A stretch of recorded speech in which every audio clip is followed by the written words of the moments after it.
Ms Diaz. Commissioner, today we will hear evidence from Mr William Malcolm in respect of the final case study to be heard today, and that concerns credit card limit increases by Westpac. Mr Sheehan will adduce the witness statement and summons. Thank you. Mr Sheehan. Mr Commissioner, might I apologise immediately for the late correction to his statements. It was a correction of substance.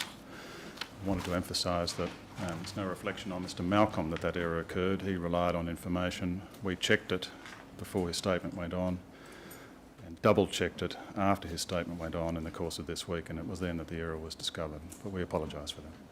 Thank you for the apology. The last-minute nature of the change always presents difficulties, Mr Sheehan. That's the reason I mention it, not as some idle critical commentary, but to try to avoid the difficulty. But thank you for the apology. Thank you, sir.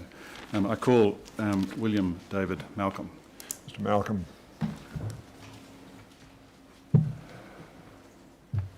Mr Malcolm, would you prefer to take an oath or to make an affirmation? No. Yes, swear the witness then, please. I swear by Almighty God I swear by Almighty God that the evidence I shall give that the evidence I shall give will be the truth, will be the truth, the whole truth, the whole truth, and nothing but the truth. and nothing but the truth. Do sit down, Mr Malcolm. Yes, Mr Sheehan. No, thank you. Your full name is William David Malcolm, Yes. but you're known as David. Yes. And your your business address is 283 to 285 Kent Street in Sydney. Correct. And your current position, Mr Malcolm? I'm General Manager Credit, For Westpac Banking Westpac Corporation. Banking Corporation. Thank you. Now, for this commission, you have signed two statements. Yes, I have. The first is dated the 19th of March 2018 and the second the 21st of March. That's correct. And you're attending here today pursuant to a summons. Yes, I am. You have the summons in front of you. Yes. I tender the summons dated the 8th of March 2018, Commissioner. Exhibit 1.163 will be summons to William David Malcolm. Now, in relation to your first statement, Mr Malcolm, you have indicated you need to correct paragraph 60B. That's correct. Now, and the substance of your second statement is the correction to that paragraph. That's correct. Commissioner, would you like him to strike out paragraph 60B in the first statement so there's no... It's probably the most efficient way, isn't it? I think so. Mr Sheehan, if you'd be good enough to delete the relevant paragraph and initial the deletion, Mr Malcolm. Yes.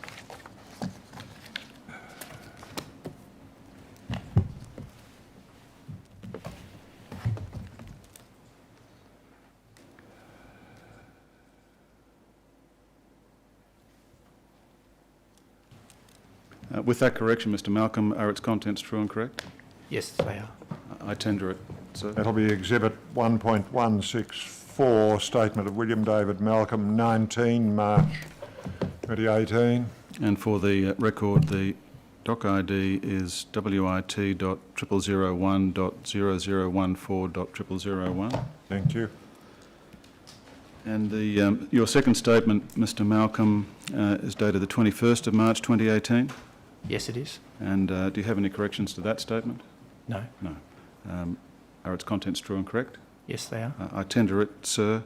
Exhibit 1.165 will be further statement of William David Malcolm, dated 21 March 18, with the doc ID WBC.900.001.0161. Thank you. Thank you, sir. Thank you. Ms Diaz. Mr Malcolm, you said you were the General Manager of Credit at Westpac. You've held that position since June 2015, is that correct? That's correct. And you've been employed at Westpac since 1988. Yes, that's correct. You were the Chief Risk Officer of Westpac, or Australian Banking, sorry, for Westpac from November 2010 to March 2013, is that correct? That's correct. You were also a member of the Executive Leadership Team for the Westpac Financial Services Division from 2010 to 2013, is that correct? For the Australian Financial Services Division, but before that it was Product and Operations and the Consumer Banking too. Yes, thank you.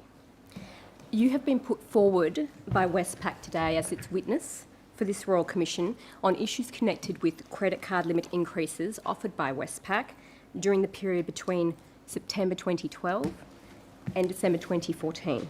Is that correct? Yes, that's correct. And that is the relevant period that you deal with in your witness statement. That's correct. And you are familiar with the events that took place in that period, Mr. Malcolm? I am. I just want to talk a bit about the credit cards that are on offer by Westpac, which you also discuss in your statement. Westpac offers 25 different credit cards at present, is that correct? Yes, I believe that's what I have in my statement. Yes. And some of these are offered under the Westpac brand, but others are offered under other brand names. Is that correct? That's correct. Can you tell us those other brand names, Mr. Malcolm? The St George Group, Bank of Melbourne, Bank SA. And there are also credit cards, 62 I think you mentioned in your statement, that are in circulation, but they're no longer offered as products. Is That's that correct? correct, yes. And at page 4 of your statement, you set out the total balance outstanding for all credit cards. I think we'll bring that up if that's possible. There it is. The screen next to you is probably I hope, the easiest and best, Mr. Malcolm. Thank you. So that shows that as at January 2018, total balance of all credit card products issued by Westpac is over $9 billion. Is that correct, Mr. Malcolm? Actually, it's actually around 10 billion. 10. Okay, my maths is not as accurate, but around 10. And does that figure include balances for cards issued by other brands or under other brand names? St George, etc.? That's all the brand names, yes. All the brand names. Thank you. And does it include? It doesn't include balances written off by Westpac. No. No. And credit cards are offered to customers through branches and Westpac's websites. Is that correct? Yes, through branches, online, and through call centres, and also through affiliate sites and directly to staff. And calls through the call centres that Westpac operates? Yes. Yes. What about through letters and mail-outs, that kind of material? No, not to new customers. And at page 3 of your statement, that's 0003 of that document that's on the screen. Thank you. You refer to 3 different types of customer. And you refer to the terms transactors and revolvers. And are they terms commonly used in the banking industry, Mr. Malcolm? Yes, they are. And so transactors are the customers who pay their full balance on time each month, so they don't pay any interests or late fees. That's correct? That's correct. And revolvers are the people that don't pay off their balance each month, so they would pay interest. Is that correct? That's correct. And you say in your statement there that they generally use credit cards for short-term finance to meet short-term cash flow needs. Yes. And sometimes will they pay late fees too, Mr. Malcolm? If they pay late, they'll pay late fees, yes. Yes. And would you agree that revolvers are the most profitable customer for the bank? Yes, they probably are. And it's also the case that they're likely to pay more interest over time because they won't reduce their balance. Well, they do reduce their balance, but they do pay interest. By definition, transactors are paying off each month, so they don't pay interest. But we earn other revenue from transactors. Oh, sorry, revolvers. And what about revolvers, Mr. Malcolm? Yes, they Yes. pay interest when they revolve. Westpac has made a number of submissions in response to letters from the Commission, which mention the issues that you deal with in your witness statement. I'll take you to those. I'm not sure if you've seen them, but the first one is dated 29 January 2018, and that is Doc ID RCD 0001 0029 0003.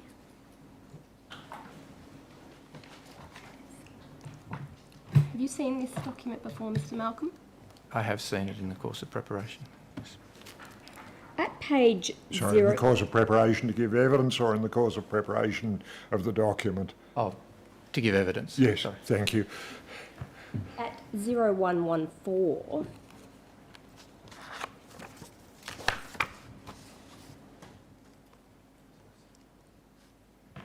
oh, 0014, apologies. You see the heading credit cards, and under the heading Bank-Initiated Credit Card Limit Increases, there's a reference there, I'll read briefly. In September 2012, ASIC raised concerns with the Australian Bankers Association, ABA, and other industry associations regarding different credit limit increase practices and expressed the view that responsible lending obligations required banks to consider, among other things, the current income and employment status of prospective recipients of credit increases. Through an industry survey in January 2014 and notices issued from August 2014 onwards, ASIC sought and Westpac provided information and documents regarding its credit limit increase processes. Westpac informed ASIC that in its view, its processes satisfied its responsible lending obligations. ASIC raised specific issues with Westpac about its automated responsible lending processes in use from 2012 to 2014 and suggested that they may not have been adequately taking income and employment factors into account.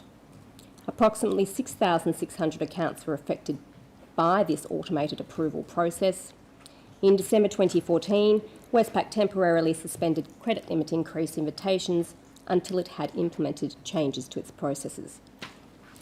Customer-initiated credit limit increase applications continued to operate.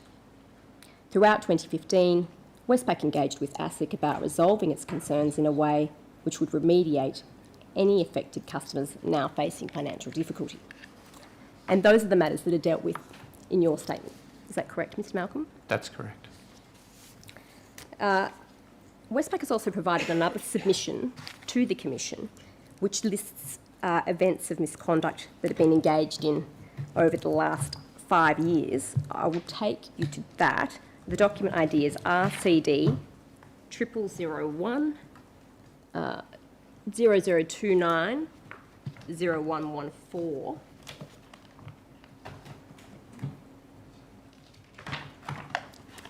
And the relevant pinpoint is 0118. Oh, apologies, Mr Malcolm. Have you seen this sort of document before in your preparation of your evidence? Yes, I believe I have seen this, yes. And you can see there's an item number 26, which refers to the incident that we just discussed in the earlier response. Yes. So this listing here, would you agree, is an acknowledgement by Westpac that its conduct in relation to the credit card limit increases that you discuss in your witness statement was misconduct?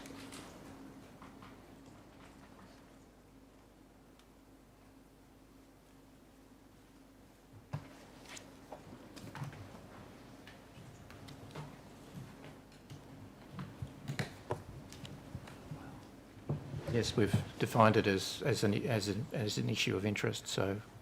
And I should clarify, by misconduct there I mean within the terms of reference of the Commission. Right. I want to go over some things in your statement before we turn to a chronology of the events that led to Westpac remediating Before customers. you do, Ms Diaz, should we Tender. tender first as Exhibit 1.165, Westpac response to dated 29 January 18 RCD 0001 0029 0003 at 0014, paragraph capital B, credit cards, I think is the title. Is that the portion of it? Yes, we only need that page, Commissioner. Thank you. Yes, that'll be Exhibit 1.166, if I could count, and Exhibit 1.167 would be the further submission of Westpac,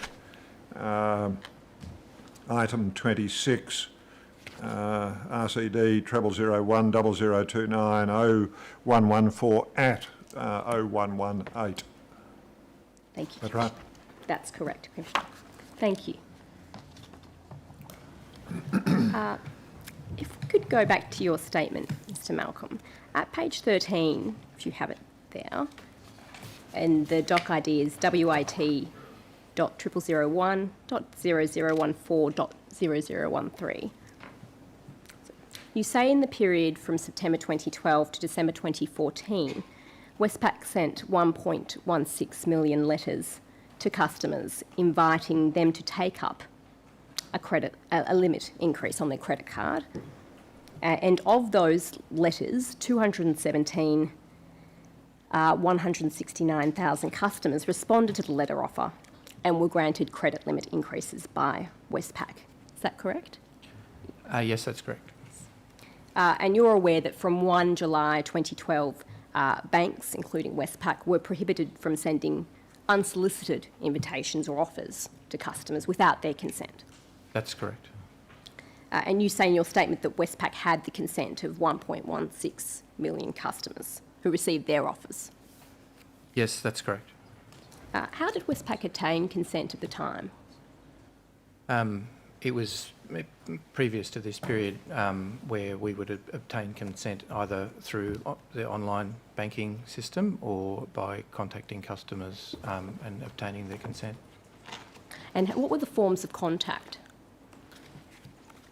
I'm sorry, I don't know exactly what they were. Tick boxes on letters, such as please consent to, or I consent to receiving these offers? Sorry, I don't remember exactly what it was, but they were in a form that was acceptable from a legal and compliance perspective, and they were sent and accepted. And does Westpac do its best to send out as many offers as it can? Well, if you Yes. know enough to tell me it was all compliant, I think. Sorry, I should Right. say it went through a compliance process and was signed off for compliance before they Somebody were sent. decided it was compliant. Yes. Yes. Is it unduly cynical to think that at least some of these consents would be constituted by a failure to uncheck a pre-populated checked box on a website? No, it was an opt-in process. It was opt-in? Yes. Yes. If someone tells Westpac that they don't want to receive marketing material, does that mean they won't receive the sorts of offers that we'll be discussing today? Yes, it depends on what type of things that they've requested, but yes, if they're on the do not call register or do not market register, they would normally be excluded. But if we've got a consent to receive customers for dealing with their own customers, and there were offers sent to customers on that list if they had consented to receiving them. And when did Westpac start asking customers for consent? I don't recall the exact date. And so would you agree that an increase offer is marketing material? It's partly marketing, yes, and it's partly customer servicing. So they're existing customers, and we're offering them an additional service. I want to take you to an email which is from 2011. It's WBC 099 001 0356.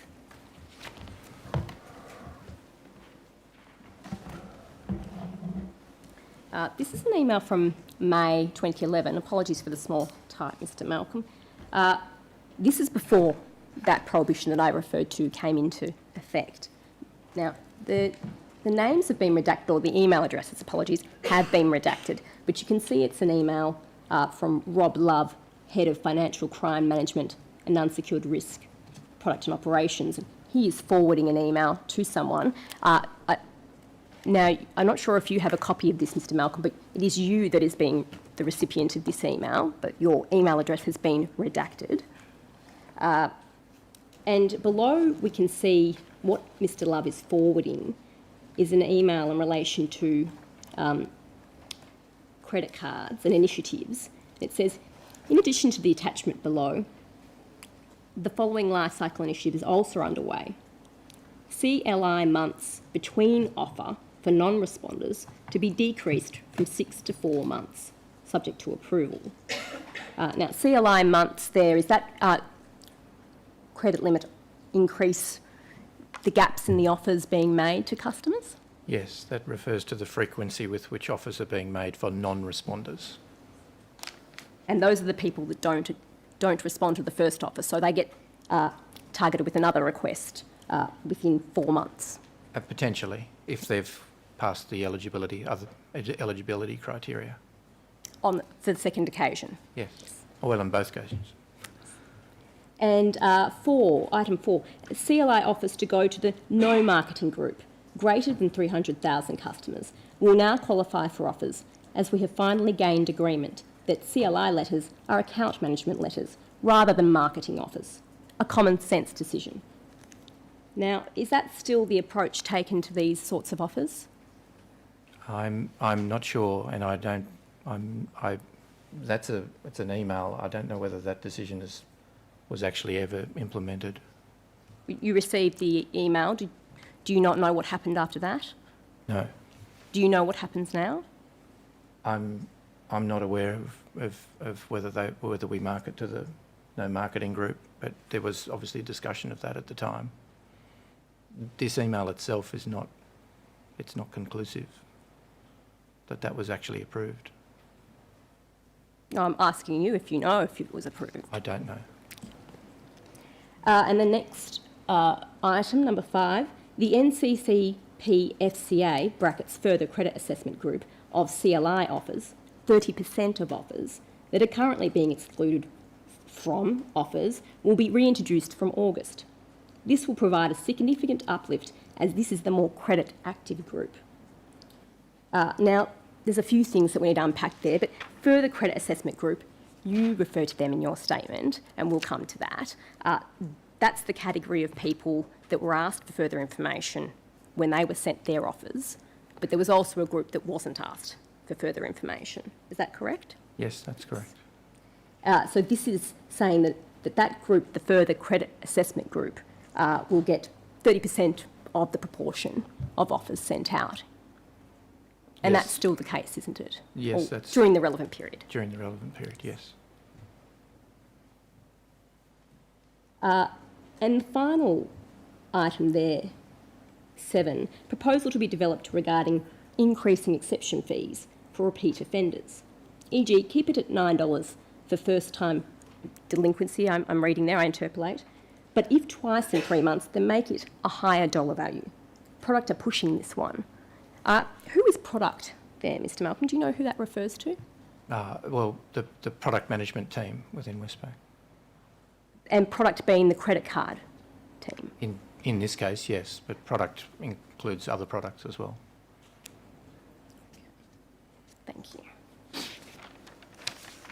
I'll tender that email, please, Commissioner. Exhibit 1.168 will be email from Love to Malcolm, 27 May 2011, WBC 099 001 03556. Mr Malcolm, I want to take you to some of the letters that were sent to customers between September 2012 and December 2014. I'll take you to an exhibit that's in your statement. It's WBC 104 002 0003, and that's the 8th exhibit, WDM 8, Mr Malcolm. Thank you.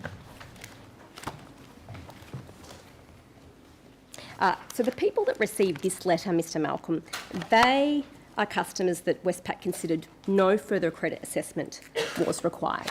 Is that correct? Yes, that's correct. And this sort of letter made up the majority of the invitations sent in the relevant period. Is that correct? Yes, that's correct. And a cohort of these customers ended up being the subject of the remediation program. That's correct. In your statement, this group of customers is referred to as the no further credit assessment category. That's the no FCA category, and we'll discuss that a bit later as well. That's correct. Yeah, that's correct. So when the customer receives this letter, they won't be asked for further financial information. No, they weren't. Thank you. Now, this customer's being asked, sent an invitation to increase their credit limit from $3,700 to as much as $6,000. They're told simply choose how much you'd like to increase your limit by, up to $6,000, then apply online or complete the form below. Now, and the form below has that tick box, and they can fill out that smaller amount there, but they can also opt to have the increase to $6,000. Now, on the back of that that letter, Mr. Malcolm, maybe we can put them side by side. So 0004.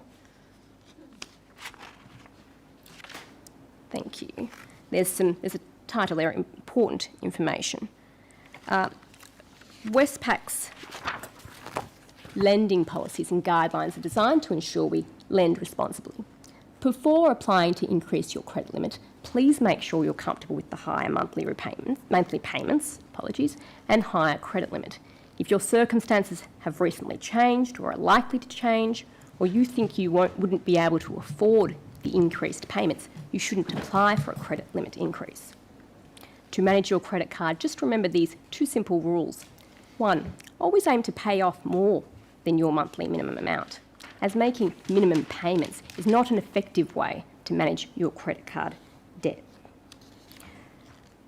Now, the customer that receives this letter, as we said, isn't asked to provide any current financial information about themselves. They're not asked to tell Westpac about their income or debts, is that correct? That's right. And if they ticked the box that we saw before and sent it back, they would be approved for their credit card limit increase. That's right. They signed the letter. Thank you. Now, you're aware that the National Credit Act prohibited at this time, and still does, Westpac from entering into a credit contract with a customer without doing certain things first, and that would include increasing the limit on a credit contract. Yes, that's right.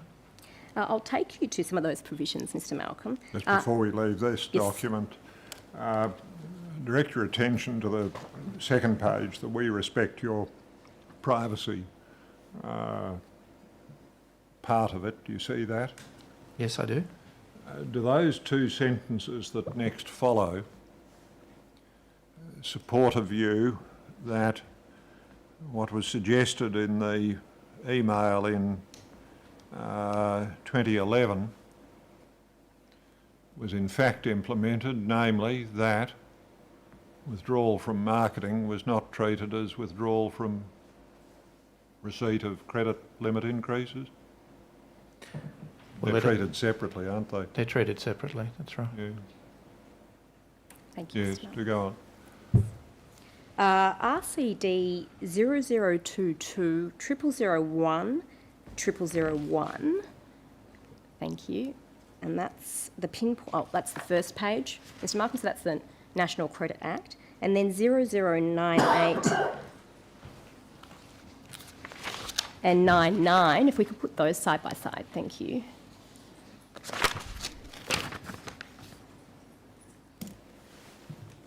Thank you. So we can see there, Mr. Malcolm, the obligation under section 128. The licensee, and that would include Westpac, must not enter a credit contract with a consumer who will be debtor under the contract. And B, subsection B, increase the credit limit of a credit contract with the consumer who is the debtor under the contract. Unless, and then further down, they have made the assessment and made the inquiries and verification in accordance with section 130. And then over the page, we see the reasonable inquiries that must be made under section 130.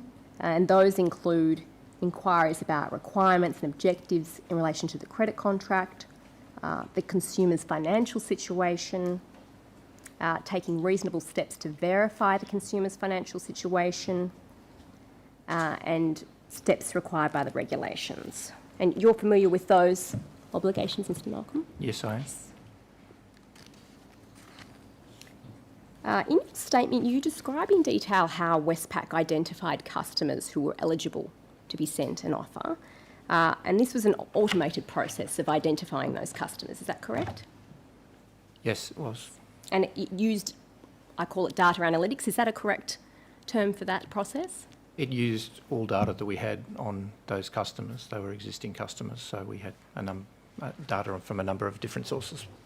But it wasn't a process that was undertaken by asking customers for information and then verifying that information at the time of the offer. No, it wasn't. Now, the modelling program is quite complicated, but I want to focus on the first step, and that's the step by which the customers are split into those 2 groups that we talked about, the group of customers that require the further credit assessment, or the FCA, and the second group that don't require that assessment.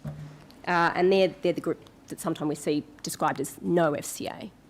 Now, the way that Westpac determined the split is based on the usage of the card and the ratio of the payments to the balance. Is that correct? Yes, that's correct. Now, in your statement, you set this out. We'll bring that up. WIT 0001 0014 0007.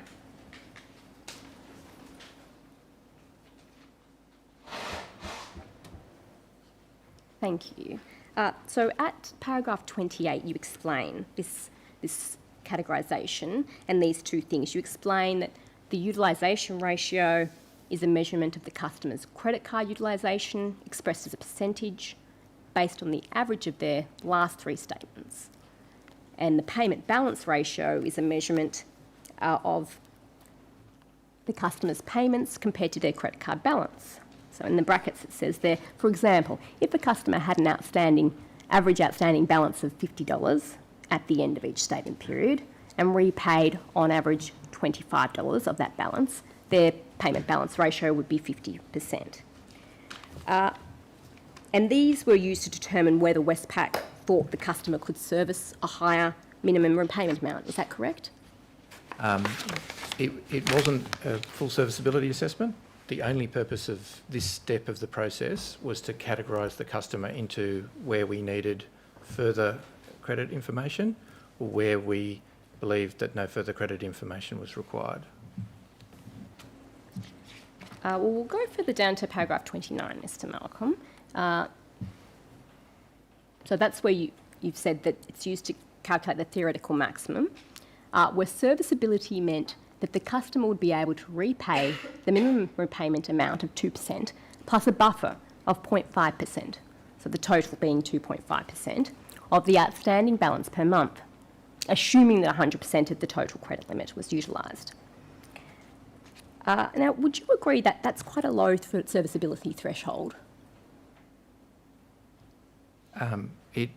Again, just to sort of reiterate, the purpose of this was only to determine whether or not we needed to get further credit information. So what that calculation would do would be put onto a plot, and where the customer was very comfortably able to service a higher limit, they would go into the further credit information category. So it only classified customers into whether or not further credit information was required. But was the dividing line as described here, or was there some other dividing line? In my statement, Commissioner, I have the tables which are used to decide whether or not a customer was further credit assessment required. But in your statement, Mr. Malcolm, at paragraph 27, which is just a bit further up on that page, you say categorising a customer as FCA was effectively a determination that Westpac required additional information before it could be satisfied that the CLI was not unsuitable. Now, does that not involve a conclusion that if a customer was classified as non-FCA, that Westpac had determined that it didn't require additional information in order to conclude that the CLI was not unsuitable? It only takes it to that stage of the process. The process for whether or not a customer is eligible for a CLI also involves the next two stages of the process, which is the application of 36 exclusion rules and then more detailed analysis about whether a customer would be eligible for a CLI. So this is only one stage of the process. But the other stages don't involve a calculation of serviceability. This is the stage where you're trying to determine whether the customer can afford the increase. Is that right? It does have a serviceability calculation within this, and it has a presumption within that if they're making actual payments to their account against the balance of their account, so we know exactly what amount that they're paying, which is well in excess of the minimum, then that would mean that they could service the higher limit, yes. And you've told customers, we saw in that letter earlier, that they should pay more than the minimum. Yes, really. They should. But is it not inconsistent for Westpac to assess suitability here, which you refer to, by reference to this minimum repayment and a buffer of only 0.5%, having told customers that they should really be paying a lot more than that?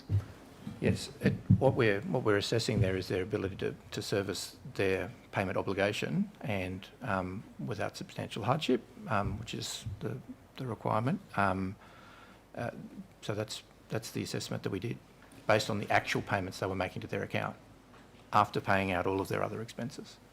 And how far back do you look at the actual repayments? What's the minimum period that you need to take into account for this program to pop out a figure at the end? The percentage was based on the last 4 months of payments. So only 4 months. Yes, the average So of the 4 last 4 payments, months. essentially. Yes, Sorry, and it was an average of 4 months. that's right. So one big payment in month number 1 may be enough to tip you over into the average. It's the average amount repaid compared to the actual balance over the last 4 months. So it's how much are they paying as a percentage of their balance each month. Yes. Thank you. And you'd be aware that there have been legislative reforms that are going to take effect from 1 January to require banks to take into account not just that minimum repayment anymore, but the entire limit over a certain reasonable period of time. Are you aware of those changes coming up? Yes, I'm aware that. And will this process be changed to implement those reforms? The other part of the reforms are that bank-initiated CLI offers will no longer be allowed, so it makes the process. So this whole program will be defunct from that, I see.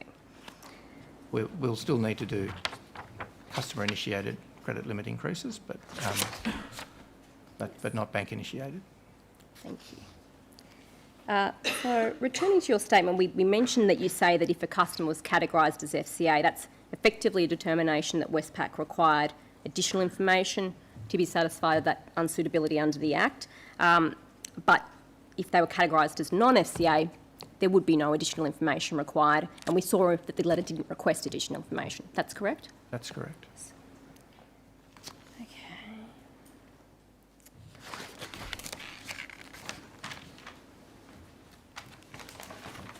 And you say in your statement that 840,000 offers were made to the no FCA customers during the relevant period. Is that correct? This is at paragraph 73, Mr. Malcolm, sorry. Thank you.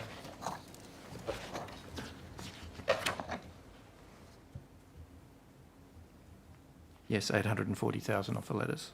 And 183,143 were approved as a result of that letter that we saw before.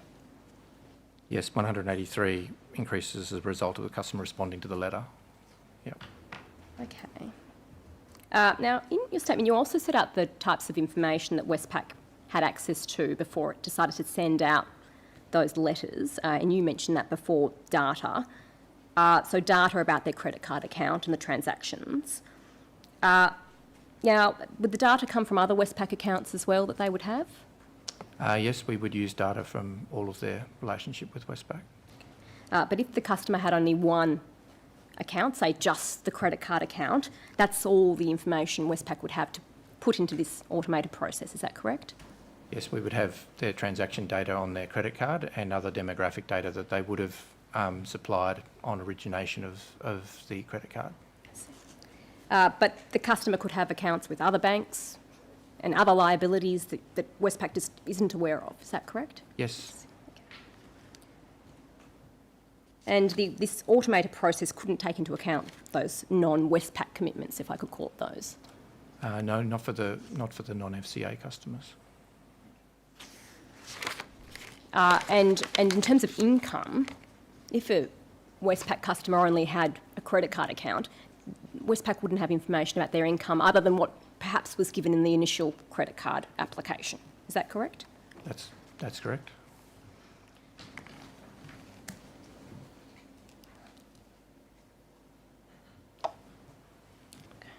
So, Mr. Malcolm, do you agree that Westpac's reliance on this automated process adopted for certain customers would not have been adequate to ensure that Westpac could take into account the financial situation of the customer in making that assessment that we discussed under the Act? In other words, it didn't involve taking reasonable steps to inquire about the customer's financial situation when the offer is made? Well, we were of the view at the time that the totality of what we did for these existing customers constituted reasonable inquiries based on the data that we held on that customer for the size of the limit increase that we were providing. So it was proportionate to the additional commitment they were making on, that they were taking on, and the actual payments they were making to the account. So we thought that was reasonable for the size of the additional commitment that they were taking on. But they weren't asked about their income or their debts, is that correct? That's correct. Okay.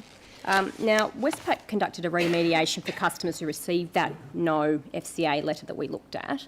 Now, you give an example of a customer who had their credit card limit increased from $1,800 to $3,500.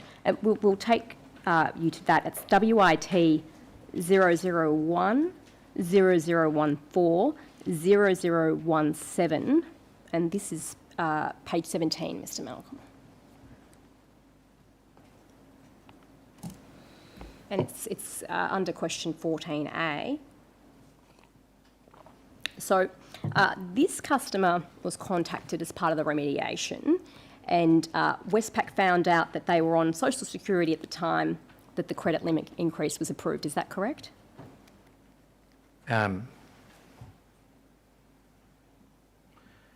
During the remediation process, the customer informed Westpac that he'd been unemployed at the time of the CLI.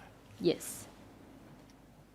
And further below, he was contacted in May 2016, and he said that as a result of injury, he was unemployed at the time the CLI was granted, had been receiving Social Security payments, and estimated that his income had fallen by almost 50%. And you've agreed that Westpac didn't make financial inquiries of people like this customer. Do you agree that Westpac didn't take reasonable steps to verify his situation? At the time of the CLI? Again, one of the rules that we had in the second stage of the process, the exclusion rules, was that we would check our systems for whether the customer had informed us that they were unemployed, and also we did a check of their transaction accounts to see if they were receiving Social Security payments. Now, in this case, they may have been receiving those Social Security payments to another account that we didn't have access to. So in this case, that exclusion rule obviously didn't trigger. So we proceeded with the CLI. Would many customers tell Westpac when they became unemployed? Yes, we do find out. If they become unemployed, they ring our Westpac Assist team and ask for assistance. If they're looking for assistance, they will tell yes. Why they're looking for assistance, but short of asking for assistance, would a customer ring up and say to Westpac, I just thought I'd better tell you I'm now unemployed? Not as a matter of course, but Wouldn't have thought so. If they couldn't afford their repayments to their credit card, then It's when they hit the wall or hit a hurdle that they will then come to the bank saying, I've got a problem. yes. Yes, understand that. But it's the further test that we do is that we actually check their accounts to see if they are in receipt of Social Security payments. So there is a step that we take, but I agree with you, for customers that don't have their transaction account with us, that's not going to be an effective trigger. And the Act requires Westpac to make these inquiries, not the customer to tell Westpac. You would agree with that? Yes. Okay. And you say... We could multiply the colourful examples, couldn't we, Mr Malcolm? The credit card customer who has a child, the child is seriously ill, etc. The colourful examples could be multiplied many times, couldn't they? Yes, they could. Yeah.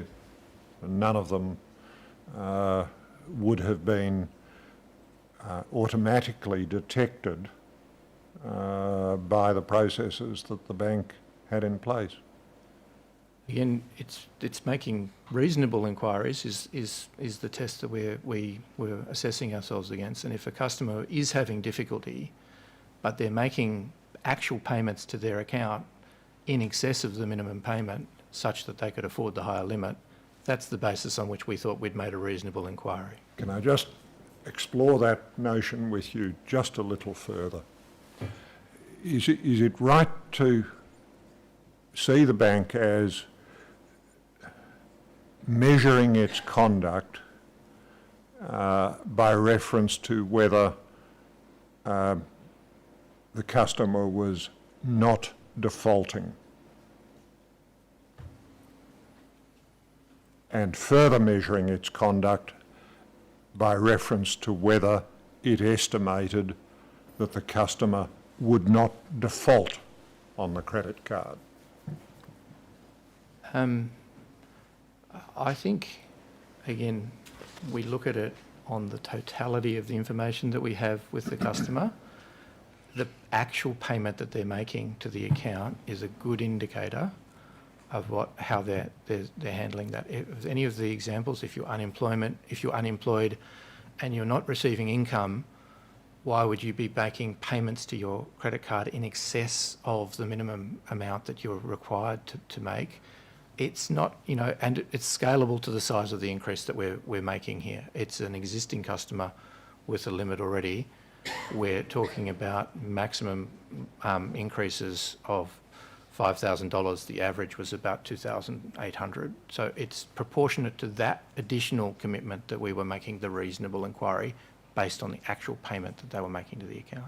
The contrast that's lying behind the reference to default is a contrast with any assessment of whether the customer could repay the total amount of the debt within any period, whether immediately, over a defined period of X months, X years, whatever. Yes, I would agree with your characterisation there, and that's where the other behavioural and transaction scoring that we were doing on that account were also indications of whether or not that customer would default or not. It was default, not repayment, is the contrast I'm inviting your attention to. Okay. And what I'm asking you in effect is, was the bank judging it according to likelihood of default? It seems to me it was, rather than according to repayment within a necessarily arbitrary time. Yes, and that's the new standard. The standard that was applying at the time, I agree with you, was to whether or not they could make their minimum obligations under the facility, because the credit card is a revolving facility that's not intended to be. It's not a term loan that's expected to be paid back within a defined term. And that, having interrupted you, Ms Diaz, let me just continue a moment. The notion of a revolving facility is also important in this sense, isn't it, that the assessments that are done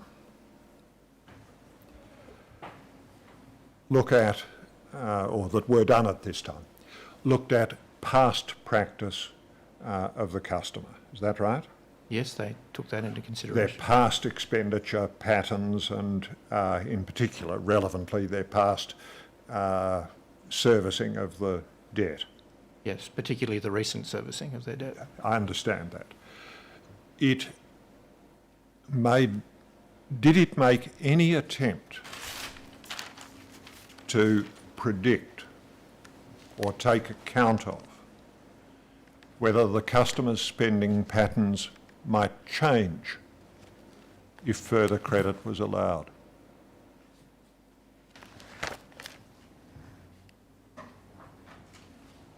For the purpose of the serviceability assessment? Or at all? At all? In any respect? I mean, yes, serviceability, but at all? Well, I think the reason we're offering a limit increase is that we want it to be used because we're a commercial enterprise. We want to grow the book. So yes, if we were offering a limit increase, it was because we thought that the customer might want it, and if they do want it, then we can profit from that.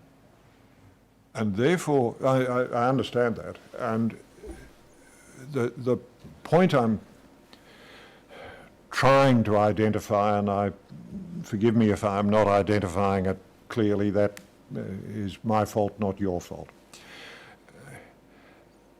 You look backwards, there's a temporal element to that. You look to the customers' spending patterns as well as income experience in the past.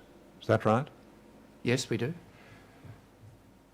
And the purpose of the credit limit increase, at least from the bank's point of view and probably from the customer's point of view, will be to change the expenditure habits of the client. Is that right? Yes, there are many reasons. We could sort of say a customer may have 2 different credit cards and we want them to use our credit card, not the other one. We want them to if they spend more, we earn more revenue on both on an interchange basis. If they revolve, we earn interest income. So yes, from the but we look not just at the customers' spending patterns, but we also look at their behaviours and their past and the way that they're servicing not just this debt, but all of their debts with us.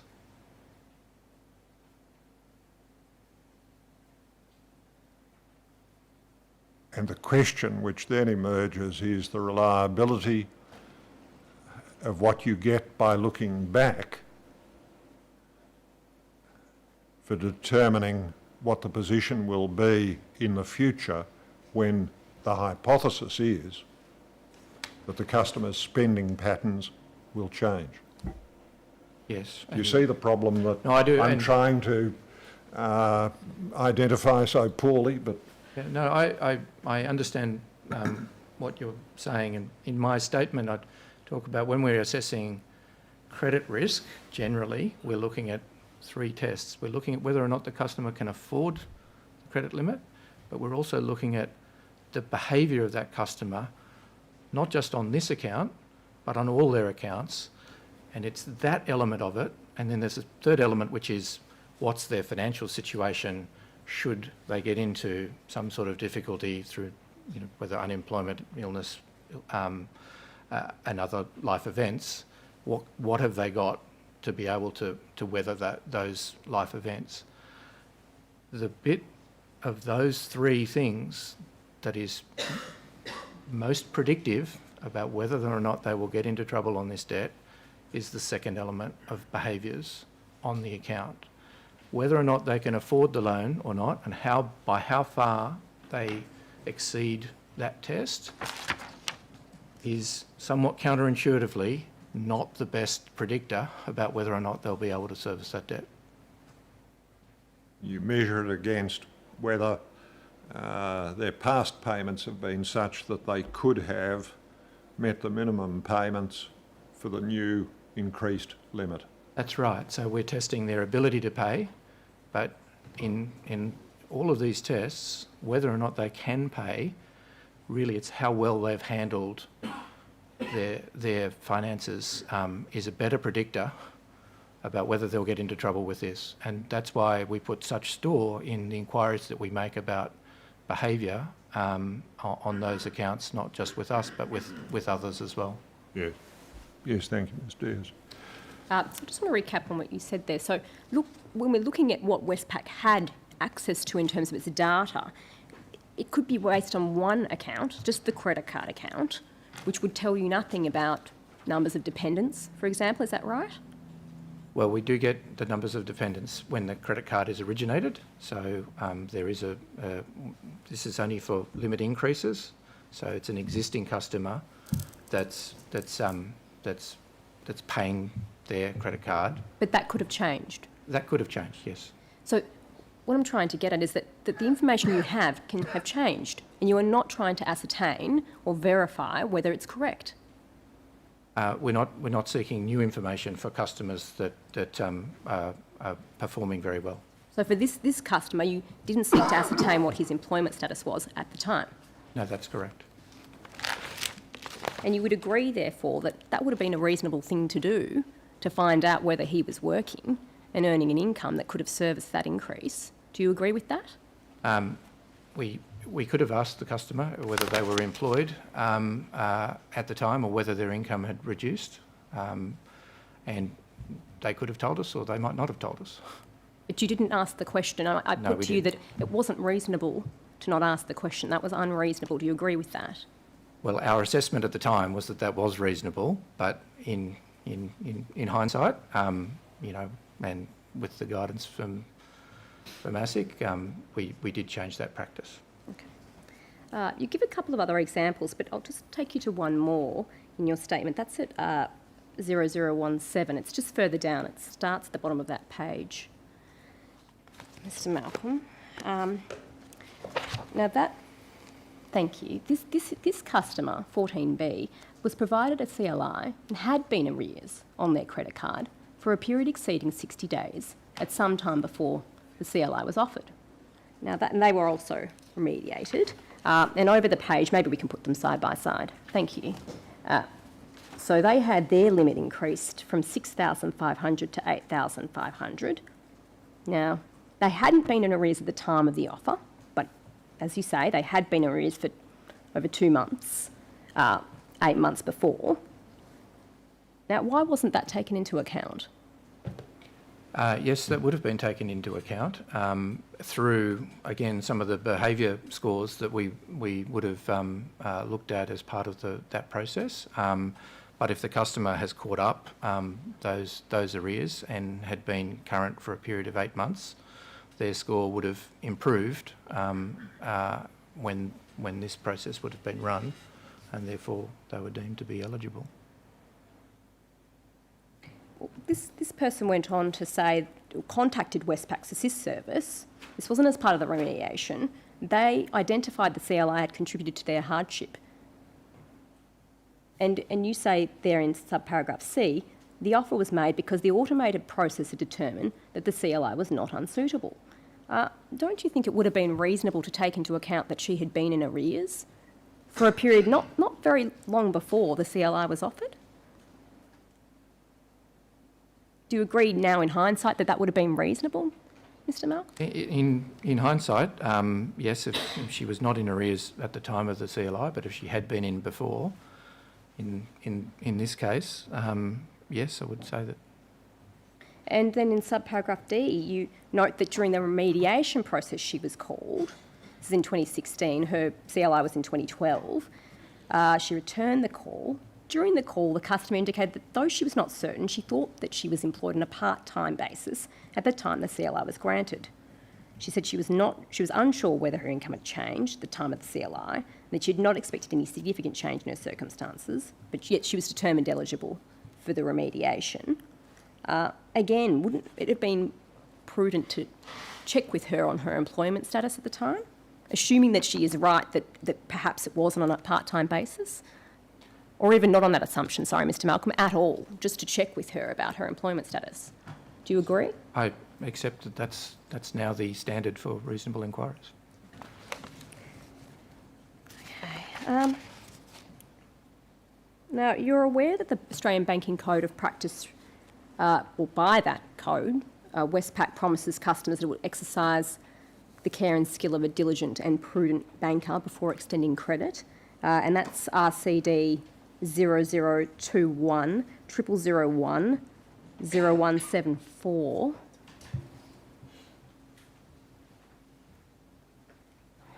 And the relevant pinpoint is 0196.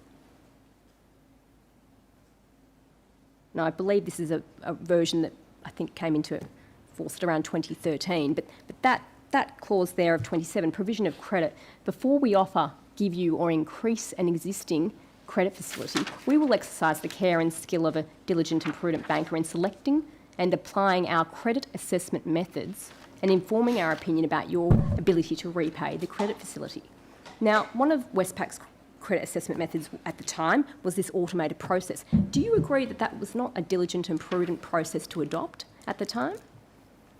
Well, we believed it was a diligent process for the size of the limit that we were offering for a cut that was what was an existing customer. But you don't hold that belief now, do you, Mr. Malcolm? Well, we've certainly changed our practice that we do actually make direct inquiries about the customer's income and employment status when we make a limit increase offer. Now, you've mentioned ASIC's guidance and what ASIC told lenders. I want to explore with you the chronology of Westpac's discussions. Oh, apologies, I should tender that, Commissioner. Exhibit the banking code. 1.169, 2013 Code of Banking Practice, RCD 0021 001 0174. Thank you. And we've discussed the National Credit Act requirements. You're aware that ASIC provides guidance to lenders about their obligations under the Act. Are you aware of that, Mr Malcolm? Yes, I am. And there is a regulatory guide at 209 that was first published in 2010, and it's been updated over the years. But relevantly, I'll take you to one particular part of it that existed at the time. RCD 0021 0001 0088. That's the first page. Have you seen this document, Mr Malcolm? Are you familiar with that? Yes, I am. And RCD 0021 0001 0108.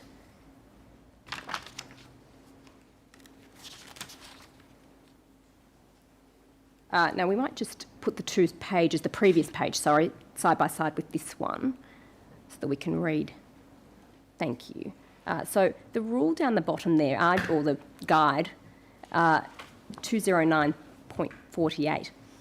We recognise that in certain circumstances, some credit providers will be able to verify a consumer's financial situation without receiving additional information from the customer. For example, a bank could look at a consumer's regular deposited salary, the timing of credit card payments, and the payment of other expenses.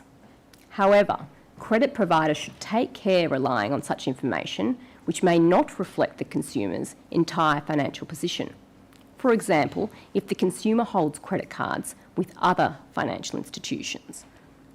Now, would you agree that Westpac did not take care in relying on the information it had when it assessed suitability of credit increases for the non-FCA customers? Sorry, can you repeat that? Do you agree that Westpac didn't take care for the non-FCA customers, those customers that weren't asked for further financial information? It relied on the information it had, which may not have reflected the customer's entire financial position. Do you agree that was a lack of care on Westpac's part at the time? Yeah, yes, we didn't make inquiries about debts at other financial institutions for our existing customers in this process. And you're aware that in September 2012, ASIC told banks, including Westpac, that inquiries about employment status and current income were the minimum inquiries that ASIC expected a bank should make before offering a credit limit increase. Yes, they sent a letter to the Australian Bankers Association. You refer to that letter in your statement, Mr Malcolm, but you don't exhibit that letter, do you? No, I haven't. Well, I'll take you to that letter. WBC 099 001 2054.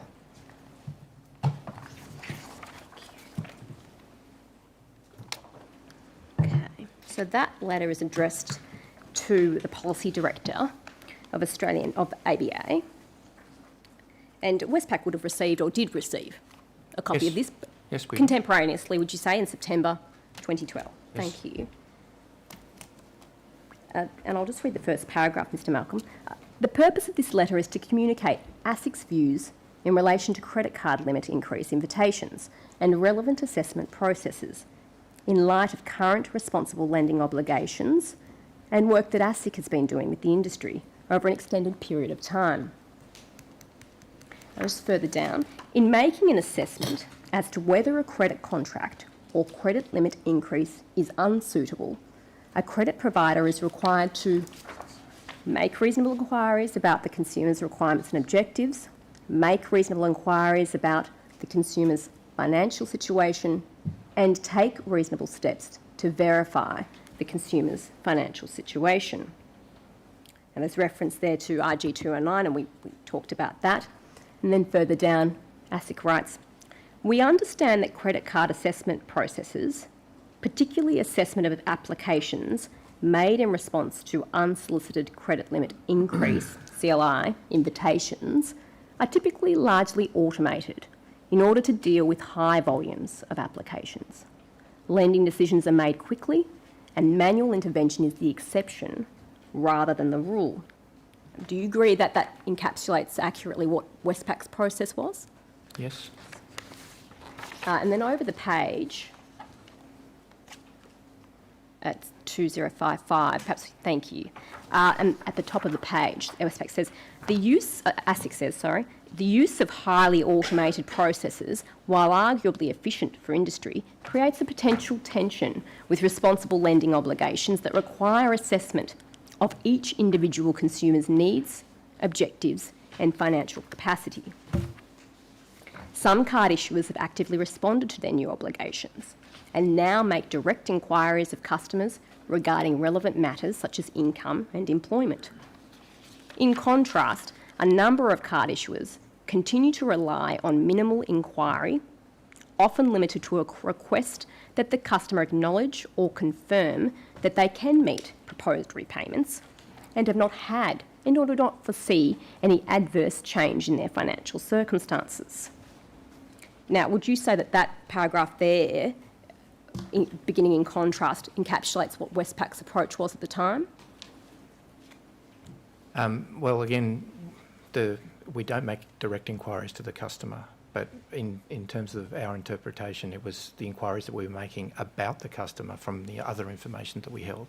That was our view at the time. But it was a minimal inquiry, was it not, Mr. Malcolm, at the time? Would you agree with that characterisation? Well, of the customer, yes, but Yes. again, the totality of what we were inquiring to in our own systems was quite an extensive inquiry. Well, ASIC here is referring to an inquiry of the customer. Yes, I'd agree with. Yes, thank you. And would you agree that Westpac relied on acknowledgement or confirmation from the customer that they could meet the repayments and didn't foresee changes? We saw that in the letter. Would you agree with that, that is corroboration of that or consistent with that approach? Yes, I'd agree. I'm reading on here. ASIC acknowledges that it is useful to ask customers about recent and foreseeable changes to their financial circumstances. We think, however, that responsible lending also requires direct inquiry about a customer's current financial circumstances, so that the card issuer, not the customer, can assess suitability. That's pretty clear, isn't it, Mr. Malcolm? It's telling Westpac and other lenders what ASIC expects of lenders. Yes. And further down, despite that, and while continuing to encourage more extensive inquiries where appropriate, ASIC's current view is that before approving a CLI application, card issuers should at least make inquiries about and ascertain a customer's current level of income and employment status. And you would agree that Westpac did not do those things for the non-FCA customers in the relevant period. Do you agree with that, Mr. Malcolm? Yes, I do. And further down, ASIC says, given that these obligations have now been in effect for over 18 months, where we identify continued non-compliance, ASIC will consider the full range of available regulatory responses, including enforcement action where necessary. I'll tender that letter, Commissioner. Thank you. Exhibit 1.170, letter ASIC to ABA, 12 September 2012, WBC 09900012054. Thank you, Commissioner. So Westpac received this letter and you would agree with me that it makes clear what ASIC wants lenders, including Westpac, to do? Yes, it does. And Yes. And in your statement, you refer to discussions and considerations by members of the credit risk, regulatory affairs and product teams about that letter. And that's at paragraph 62 of your statement. Sorry, paragraph. 62, Commissioner. Thank you. I want to show you an email from 5 October 2012, which records discussions by the people that you've referred to. Just before the letter, Yes. the letter has come down, the letter followed a deal of discussion between Bankers Association and ASIC, did it not? Yes, and also discussion direct with banks as well. We had a number of discussions with ASIC, both in the lead up to and the implementation of that, about what reasonable inquiries means and those kinds of things. And the banks advocated their view of what was and was not reasonable. Yes. And what comes back is ASIC's response informed in part by reference to what the bankers had put to them. Yes, and there was a paragraph in that letter which Council didn't read, which was talked about scalability as well. And you're going to explain scalability to me, are you, Mr. Malcolm? I was hoping you could explain it to me. That's the impression I have from other witnesses, that it's a quite seriously, it's an expression that's found throughout the documents. What do you understand it to mean, or do you have any useful content that you can give me about it?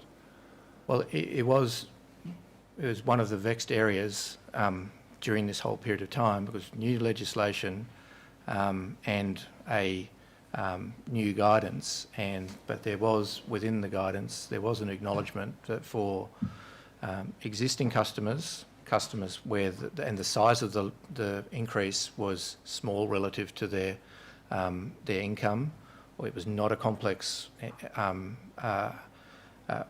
credit contract, and that the customer had the capacity to understand it, that reasonable inquiries could be less than it would be if it was all of the things that they were not. So it did require some degree of interpretation, and in this, it's really the nub of this case, is that we'd interpreted for small credit limit increases of up to $5,000 for existing customers, that we'd assessed that was what was reasonable. ASIC in this letter, I think, is giving a guide as to what they thought was reasonable as well. Yes. Yes, Mr. Diaz. Thank you, Commissioner. So the next document is WBC.099.001.0473. We were just talking about discussions that were held around this time at Westpac. And this email is dated 5 October 2012. And you can see that the heading ASIC letter RL, I read that to be responsible lending concerns. Now, if you scroll up a little bit further, please, operator, we can see it says notes from our meeting. This is, I take that to be a recording of what was discussed at this meeting, but you weren't attending this meeting. I don't purport to say that you were, but you know some of these people, particularly Josh Moyes. He is in the regulatory group, is that correct? In compliance? Yes, regulatory affairs. Is he a lawyer, I Mr. Mel? don't know. So the email says, it's a bit hard to read, but it says, ASIC raised issue at conference following their letter dated 12 September. Tension between automated CLI process versus RL, responsible lending. Mark's view that ASIC and WBC not aligned. Business took view in early RL days. Proxy for capacity to further service increase is the payment to balance ratio. Further credit assessment, FCA segment. And further down, FCA versus non-FCA, 30% to 70%, and we discussed that. That's what the ratio was, or the proportion, the split was. Is that correct, Mr. Malcolm? Yes, that's... Yes. ASIC assert that all banks should make inquiries on current income and employment status. Group potentially almost there on first point of income, but not on source. ASIC's soft approach is now over. Firmer responses to be expected. And then further down, non-FCA, nothing asked, nothing validated. Now, so at this time, can we take it from this email that Westpac realised that ASIC was serious about what it was saying in the letter? Yes. Yes. And what do you think, you don't know what the writer means, but firmer responses to be expected, would that refer to enforcement action? Potentially. Yes. And when it says group potentially almost there on first point of income but not on source, is that referring only to the FCA or both sets of customers that Westpac was thinking that because it had the original information in the original card application, perhaps it met that requirement? Is that? I don't know, sorry. Thank you, Mr. Malcolm. Okay, I tender that email, Commissioner. Exhibit 1.171, WBC email 5/10/2012, re-ASIC letter WBC 09900100473. So shortly after that, Mr. Malcolm, there was an exchange of emails. You've exhibited those to your statement at WDM 12, and that the doc ID is WBC 099001270. Thank you. If we might go to the last page, I think. So 7.3 to 7.4, if we could put those side by side, thank you.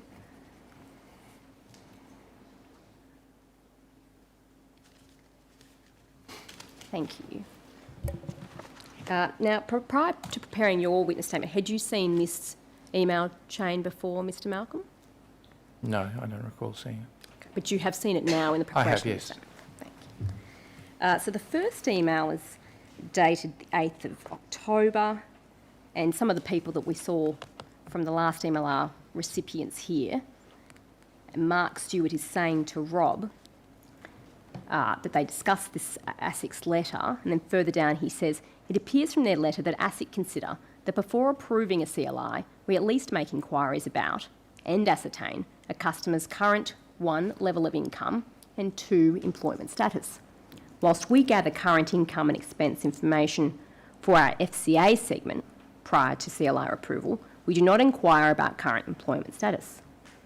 We could take the view that by excluding based on age and unemployment status, that we've already made reasonable inquiries. But this only applies to the segment where we have a transaction account relationship, likely to be in the minority.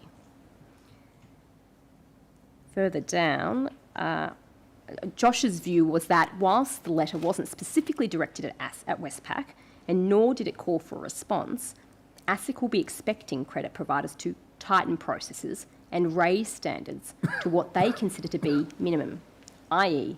an employment status question / checkbox.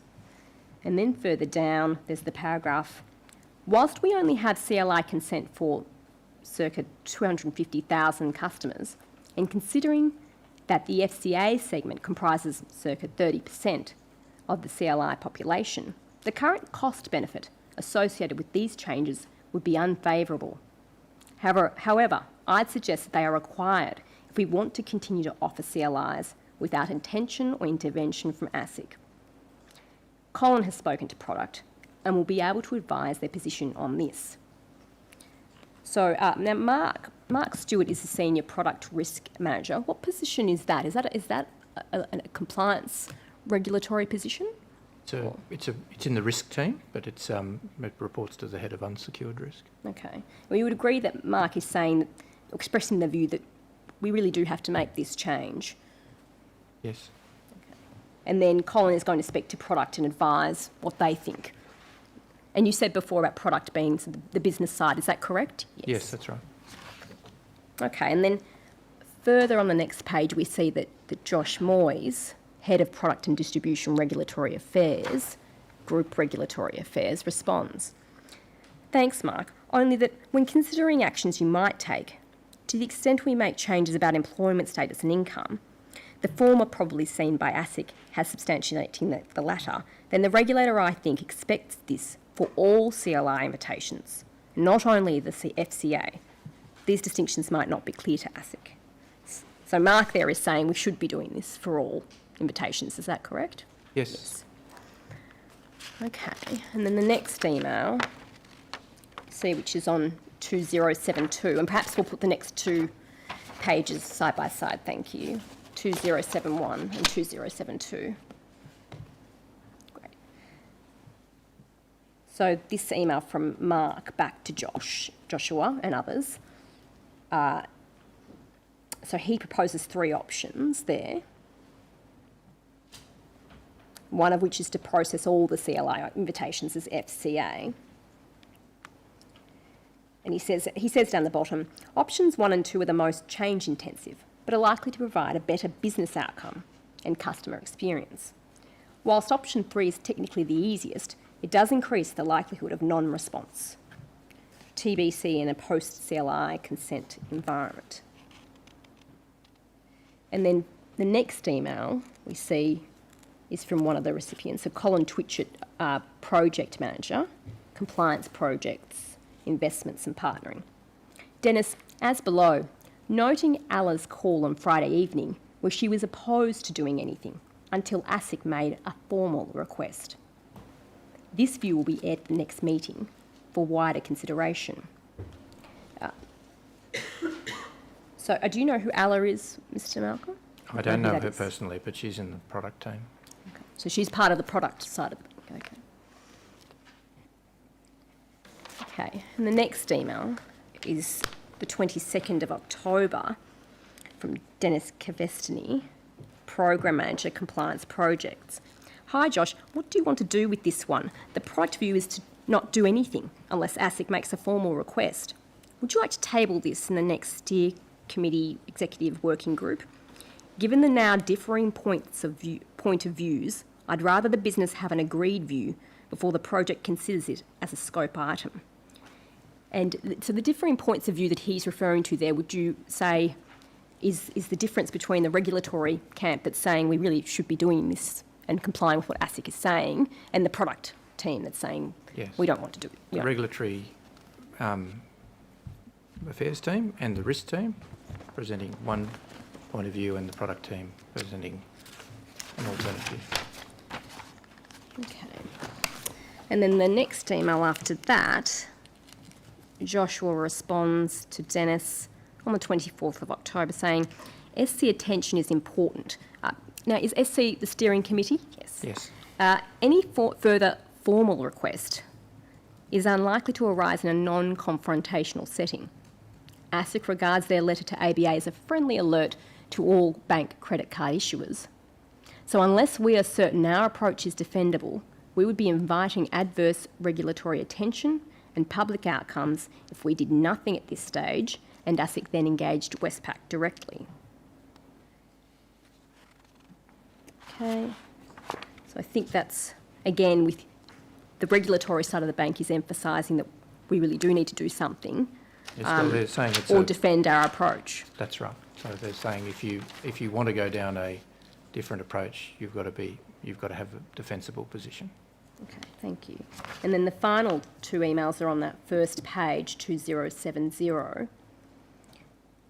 Josh again writes, this is to Rob Love, and we saw that he was the writer of the first email that we came to today. Hi, I'm not sure where this is up to, but I'd like to know whether you've discussed this with David Malcolm, that's yourself, or product, and whether it's a matter of the Sustainable Banking NCCP Steering Committee needs to consider. Now, this committee, can you tell the Commissioner a bit about that committee? What was it set up for? The committee was the steering committee for the project changes for the credit card reforms that came in 2012, and was managing our response to those changes, including what hadn't been implemented from the first round of the National Credit Act because the regulations came in quite late. So there were still ongoing things that needed to be resolved from improving the processes from the compliance date. So it was essentially a project steering committee, but it had representatives from product, from risk, from the project management team, and regulatory affairs. So Josh would attend that committee. And so any executives, senior people from the bank, is that correct or not? Well, senior executives from product and risk. It was at that level. Yeah. Okay. And you yourself attended some of those meetings, is that correct? I think I was the chair of the committee, but I would normally delegate that to Rob Love because he was the head of unsecured risk, and it was really the project steering committee, and he had most of the implementation issues within that. But he would inform me of any important issues if I didn't attend the meeting. Okay. And so when Josh says to Rob Love, have you discussed this with David Malcolm? Had you discussed this with Rob Love? Again, this is 6 years ago. I don't remember, but look, it's possible that he did. I don't have specific records of having a discussion with him. And you were aware of the letter, the ASIC letter, or you said that? You were yes, aware of that yes, at the I was time? aware of the letter. Yes, and you were aware discussions were ongoing in the group, or between these two groups? I was aware. About that. Okay. And then the final email is from Mark Stewart to Joshua Moyes. Hi Josh, I was unaware of Product's reluctance to amend anything and had hoped to get everyone together this week, Colin, to organise, to settle on a consensus position. Rob and I believe that doing nothing is not an option, but how much we do needs to be agreed. Given that the CLI population have now self-selected themselves via consent, I would argue the number of questions we ask is no longer as correlated to response rates as was the case the pre-NCCP. The three scenarios I outlined earlier still apply. No one has provided feedback or alternatives to me. So in this email, would you agree, Marcus again saying, Rob and I believe we can't do nothing, we've got to act on what ASIC's telling us. And he actually says here as well, would you agree that maybe it won't hurt us too much in terms of the population that is targeted because we no longer circulate, it's no longer correlated to response rates. Would you agree with that? There's a few questions there, Ms Malcolm, sorry about that, but would you agree that at least he's saying we can't do nothing, we've got to act on this? We've got to make a decision. It's a series of questions and discussions around what do we need to do in response to the letter, and we can't just do nothing and hope it goes away. So you're understanding this to be that we have to make a decision, but not necessarily the one that would follow ASIC's guidance? Well, not exactly. Okay. Well, in the end, Westpac did do nothing about the ASIC letter. Is that correct? For about 2 years? Well, there was a discussion and a decision made. So they had a discussion between risk and product, and they made a decision that, based on the basis of the totality of the current process, that they felt that was enough to satisfy the reasonable inquiries without making direct inquiries of employment and income for those customers that they deemed that showed adequate information from our own data. So yes, they didn't implement the change that ASIC.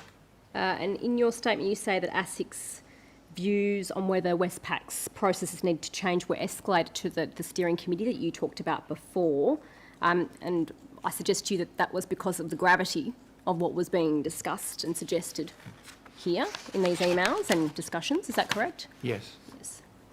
And a steering committee met to consider this issue on 12 November 2012. There was a meeting. You've exhibited some minutes and action items at WDM 13. That's WBC 050099 2189.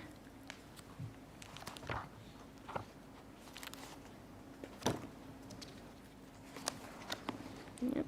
So we can see there, as you said before, that Rob Love is the chair and he's your delegate for that meeting, yes.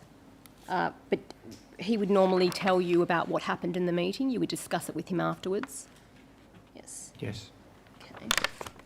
And on the next page, see under general business, the heading responsible lending and CLI invitations. Jay Moyes, I believe that's Joshua Moyes, raised concern regarding the need to be proactive in relation to a recent ASIC letter to ABA, which advises that salary and employment status should be checked prior to offering CLI invitations. Love noted that a more detailed offer letter is already available and a new business's position may need to be developed. This was accepted to be a BAU issue that should be resolved by product, risk and compliance. RL to report back on conclusion. That reference to BAU issue, is that business as usual issue? Yes, that's correct. And why was it accepted to be a business as usual issue? I think what they're saying in that is that they're saying that the the requisite people required to make that decision, empowered to make that decision, was decided to be product risk and compliance rather than it being escalated to any higher level within the bank at that time. It was a very serious decision, wasn't it, to take, not to follow what the regulator was telling Westpac to do? Well, the decision was to analyse whether what we were doing was compliant with that. Okay. And what Rather does... than, I mean, I wouldn't characterise it, they didn't think of it at the time as not directly not doing what ASIC asked them. They were thinking of it as, is what we do compliant with that? And was there any consideration given in that analysis to whether or to the possibility that some sales of credit limit increases may be unsuitable? Yes. Because I don't... what I notice about the email chain you looked at previously is, first, it seems to me to emphasise that Westpac regarded credit limit increases as important. Is that right? Yes. Commercially important. Yes. And that what is absent from that email string, and at least subject to correction, the other documents that we've looked at, is any consideration of whether it is possible that CLIs, in some cases, may be unsuitable because the customer's circumstances have changed. You accept that that's a notable that first it is absent and then that it's a notable absence? Well, I think that the consideration was that the CLIs for this group were considered low risk. So that's the consideration around suitability and compliance with the responsible lending obligations. I agree. It's I would characterise it the way that you did, but certainly that the feeling of the risk and product teams was that this group of customers, because of what we knew about them, that the risk of adverse outcomes for them was low. That the ones at the edge of capacity may be those who take up, say, an extension of their credit limit by $1,500 in the hope that that'll get them over the hurdle. Is that right? Well, again, it's a bit hard to think of that in abstract without knowing the actual outcomes of these customers. And again, I have it in my statement, but when you look at the population of customers, the general credit card population, the actual adverse outcomes customers that defaulted was around 2% around this time. For customers that went through the FCA process, the default rate was about 0.7 times, so less than half. And for the customers that went through the non-FCA process, it was only 0.38 times. So the views of the risk people were driven by that they thought these customers were customers that we know very well from the information that we have and are low risk. So low risk of default. Yes. In that Not any consideration of whether they could repay the debt within a reasonable time or a fixed arbitrary time. That's true. They weren't looking at it at a reasonable time. They were Wait, looking what's at lying? Did you read the evidence of Ms. Cox at the opening of this round of evidence by any chance, Mr. Malcolm? I watched a little bit of it, yes, but I didn't watch the whole thing. No. I think I'm right to remember that she gave the example of someone buying a pair of jeans and still paying for it 5-6 years later because they've just been able to keep up the minimum payments for 5 or 6 years. Yes, and that's not uncommon amongst revolvers, is it? Well, what I would suggest is if that is what the customer has, then the better product for them is not a revolving product. It's a term product that actually does pay off over time and they'll pay it off quicker. Exactly so. And there was no consideration given by Westpac in offering these credit limit increases to whether this product, revolving product, was appropriate, or instead the customer would be better off with a fixed term personal loan. Well, one of the rules that we had in the exclusion rules was very high utilisation. So for exactly that kind of customer, we didn't offer them. Yeah. But Sure. it's in Westpac's interest to maximise the number of revolving customers. You would agree with that, Mr Malcolm? We want customers to be able to afford their loans. It's in our interest for them not to default as well. Not But to yes, I default agree with you. entirely. Yes. You want them to keep making the minimum repayments and pay interest. You don't want them to default entirely, but you do want them to keep paying the interest and repayments. You don't want them to be transactors, in other words. I wouldn't. No, we're happy with transactors as well. Transactors, we earn revenue a different way from transactors. But they're not as profitable, are they, Mr Malcolm? Well, they can be. Well, in your statement, you refer then to a meeting that took place on or around 4 December 2012 between Rob Love, Head of Unsecured Risk, and Nicole Lindner. I haven't started looking at interchange fees, Mr Malcolm. I'm not suggesting I will either. But that's the transactor, isn't it? That's right. So, Yeah. you know, Sorry, Mr. Yes, I shouldn't No, that's interject. fine. it is a complex product, and we have to, when we're looking at these transactors and revolvers, and they do switch over time. Some will be transactors when they take out the loan and have full intention of paying back each month, and others will make a purchase and pay it off over time, and others will revolve from month to month.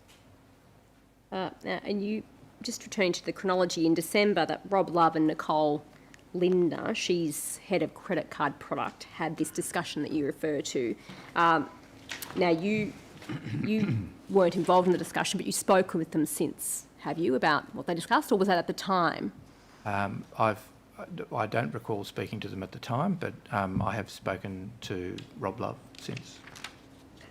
And I might take you to this part of your statement, WIT 0001 0014 0015.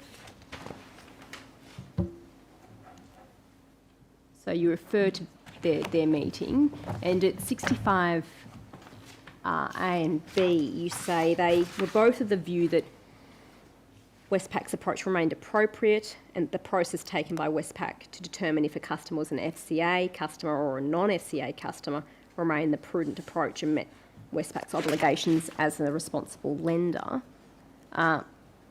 Would you agree that it wasn't an appropriate approach to adopt, because ASIC was telling Westpac at this time to make those minimum inquiries about income and employment?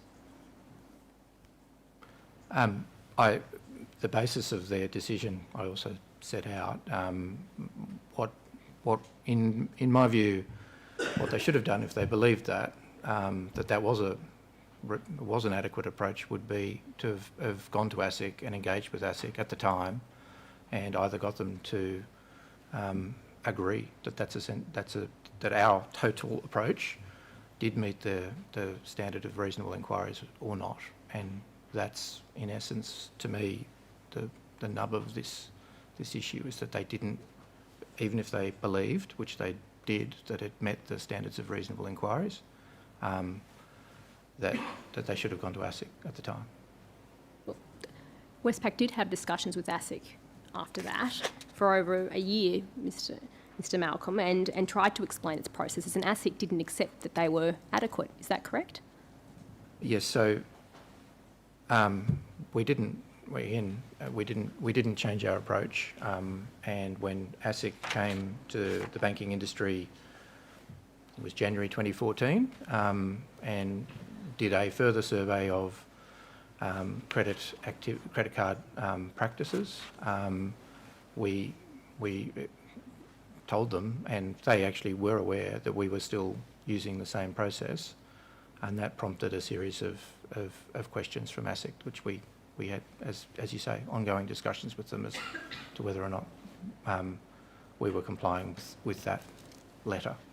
So there was that dialogue across that period. You would agree with that? From January 14 onwards. The next committee meeting was December 2012, and that's there's a minutes for that you've exhibited, WDM 14, and that's WBC.050.097.6212.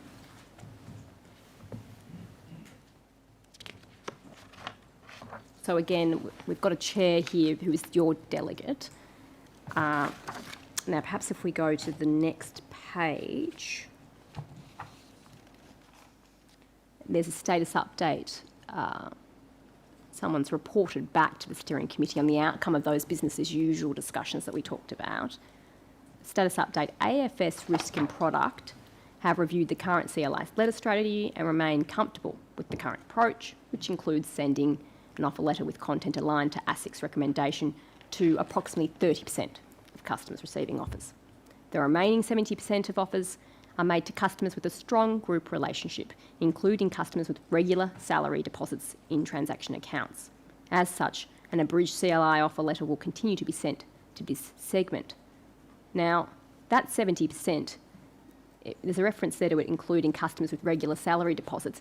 And that's not all customers, isn't it? There were many customers who just had the credit card account, which wouldn't have shown those deposits. There were some customers that only had a credit card account. And the reference to a strong group relationship, that wouldn't be accurate in some cases. Some customers would only have a credit card account with Westpac and no other transaction accounts at all. Yes, Do you some agree with that? customers. Yes. So this conclusion that's reached is that Westpac will effectively do nothing, which is the approach that the product team wanted, yes? Yes.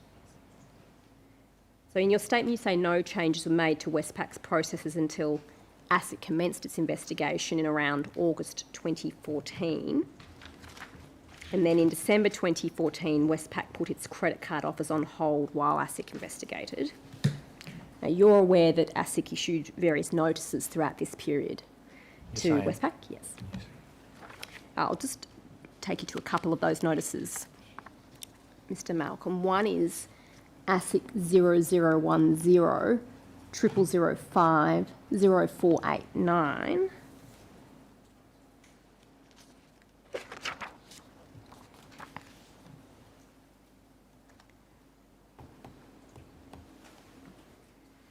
So we can see this is one of those notices that's been sent to Mr. Moyes, and the first paragraph refers to ASIC's monitoring of industry implementation of the National Credit Act and the reasonable inquiries that we mentioned earlier today.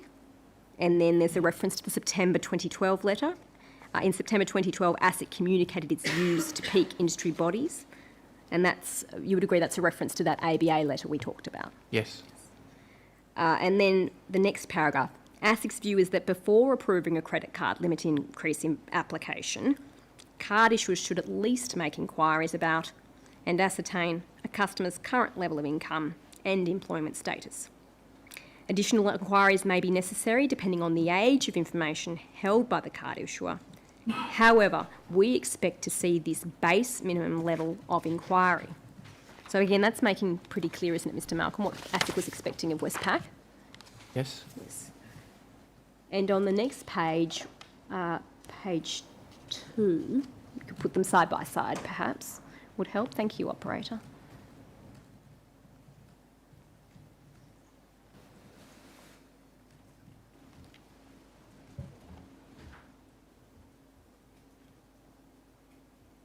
We're missing a page.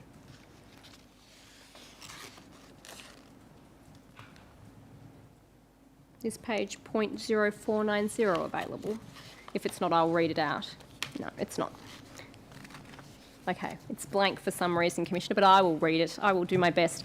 The purpose of this letter is to seek information about your current credit card limit increase processes. The information sought is limited to both the customer-initiated limit increase application and assessment process and the issuer-initiated limit increase application and assessment process. As a result of previous discussions between ASIC and Westpac, we are aware that Westpac's written credit card limit increase invitations largely relied on self-certification by customers. That is, Westpac did not make inquiries about a customer's income or employment and relied on the customer to determine whether the proposed credit limit was appropriate. Now, and the letter also says, however, our understanding may be outdated and we would appreciate your confirmation or correction in response to this request. And so ASIC requested information about what Westpac's processes were. Do you recall being aware of this at the time, Mr. Malcolm? Were you told about this process? Sorry, at the time I was in New Zealand. So, I see, okay. But you've seen these notices since? I've seen these notices since, yes. I'll tender that letter, Commissioner. Exhibit 1.172, ASIC letter 13 January 14 to Westpac, ASIC 0010 0005 0489. Thank you. Now, there were further notices sent and other correspondence. I won't go into detail with them, but I will tender them. One is ASIC 0010 0005 1008. Sorry, you called that a notice, but I believe that was a request, it was a survey of current practices. I don't think it was actually yes. I think that's correct, Mr. Malcolm. I think I simply described it as a letter. Letter. I'm fine with that, I just wanted to make sure that... Yes, but there were notices in this period, Mr. Malcolm. You agree with that? I believe the chronology is that this was a request to a number of industry participants around their current practices in credit cards. The notices came later once the results of the survey came in in August 2014. It's the chronology I understood. I see. Well, this letter is undated, but it does refer to a notice in the first line. We refer to the section 253 notice attached to your letter dated 15 August 2014. So does that accord with your understanding of the chronology, Mr. Malcolm, that a notice was received in August? In August 2014, Then this yes. response. Thank you. And then this response is Westpac providing its explanation of Westpac's approach to the credit card limit increases and the methodology. And it contains just quite a lengthy sort of description of the approach. Would you agree? Yes. Yes. And actually the content's very similar to what you have in your statement about that process. Yes, I hope so. I tender that letter, Commissioner. Thank you. Exhibit 1.173, letter WBC to ASIC re section 253, notice dated 15 August 2014, ASIC 0010 0005 1008.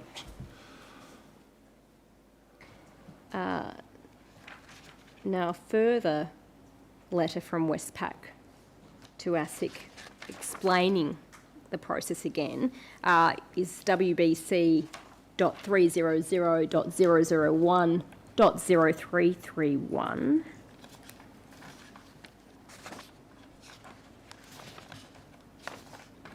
So this is early 2015, 20 February 2015. If we scroll up a little bit, we can see that date. So again, Westpac, the writer is saying, we refer to your letter, ASIC's letter, dated 6 February 2015, requesting an explanation as to how we determine the actual amount of a credit limit increase, CLI, that a customer will be invited to apply for. Our response is set out in Schedule 1, and there's many pages that follow that have, again, all of that, the processes and the descriptions of the automated processes.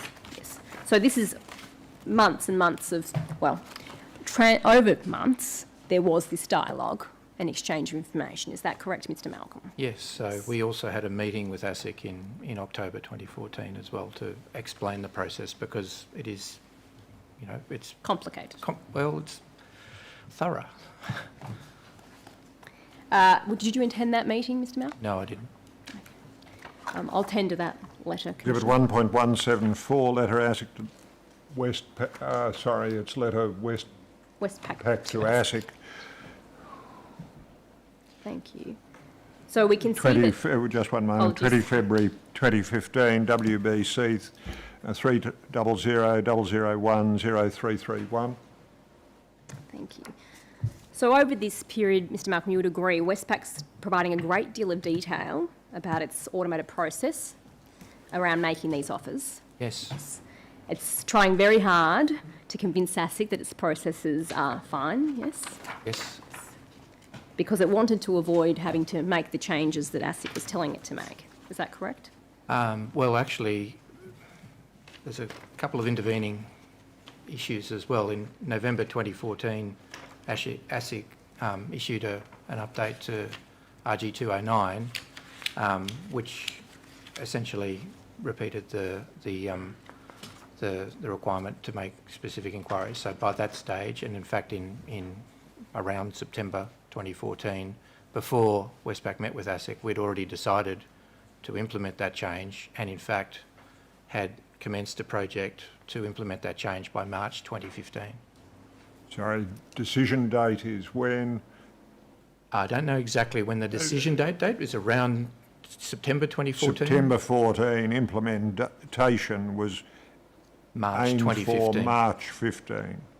Yes. And achieved Yes. that implementation date? That was achieved in 2015. And we did, in December 2014, we suspended CLI offers whilst we were looking at this change.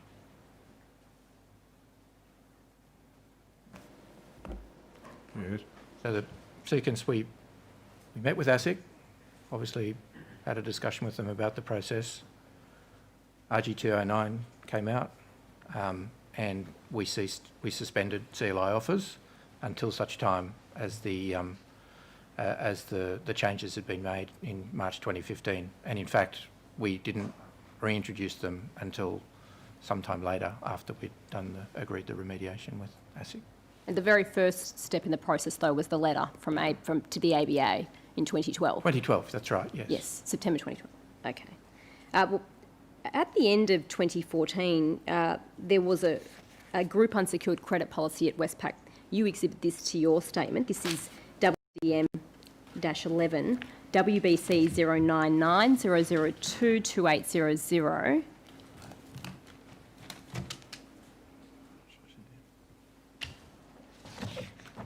This is the only policy from the relevant period that you've exhibited to your statement. Is that correct? Yes, I believe so. You say actually that there's no specific policy or procedure manual for credit limit increases. Is that correct? Or at this time there was not? No, not in the form of a policy like this. It's embedded in the rules of the process, if you like. Do you mean the program, the automated process? Yes. That's the policy? No, sorry, this is the policy. This is the only policy? This is the only policy that I'm aware of at the time. Is this still the only policy, Mr Malcolm? No, we still have a consumer credit policy, but we also have now introduced a responsible lending policy and a responsible lending manual, which goes into more detail around the requirements for responsible lending. When was that introduced, Mr Malcolm, the responsible lending policy and the manual? In 2016, and it was updated in 2017. I see. When was it updated in 2017? I believe June. So at this time, until 2016, this was all that you had at Westpac to guide bankers and Westpac itself on responsible lending around unsecured credit. Yes, and it was the only policy that we had. There were training manuals and other materials, but this was the policy. I see. If we go to point 2822, there's a heading there, credit cards, and we can see there at the top, date last updated 5 December 2014. So this is the end of 2014, by which time Westpac is aware of RG209 being amended, yes? Yes. Yes. And we see there 10.1.2 credit limit increases, sorry. When a customer applies for a credit card limit increase, their serviceability will be assessed under the following guidelines. The customer will be required to acknowledge their ability to service the increased limit. The customer will be made aware of the increase in minimum monthly repayments based on the new limit and will be required to disclose any significant change in personal financial circumstances that may impact their ability to service the increased repayment. Income verification may be requested. So would you agree that policy did not implement what was in ASIC's guideline, the regulatory guideline 209, about requiring, not making it mandatory to require income verification? Yeah, not in the policy, no.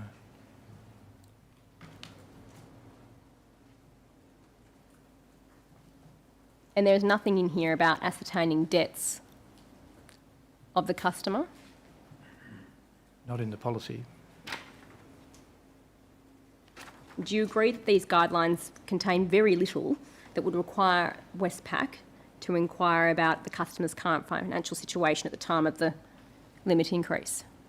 Yes, the policy is a high-level document. The actual processes and procedures that were implemented go beyond what's in the sort of high-level policy. So in the actual letters that were sent out and the automated process would require those assessments to be made where they were required. Why have this document at all, Mr. Malcolm, if it doesn't mean anything? Yes, it's supposed to be a high-level indication to a customer, and that is one of the reasons why we've given more and better guidance through the Responsible Lending Manual to supplement this, as well as training for our bankers. So who is intended to read this document, Mr. Malcolm? Who is the audience? Either bankers in the network or credit officers. So people who are assessing the credit risk are told that... Not solely on this, no. They would also have procedures in their own business units as to how to implement these.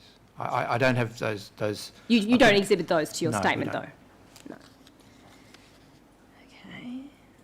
Now, I want to go to your statement at paragraph 68. WIT 0001 0014 0015.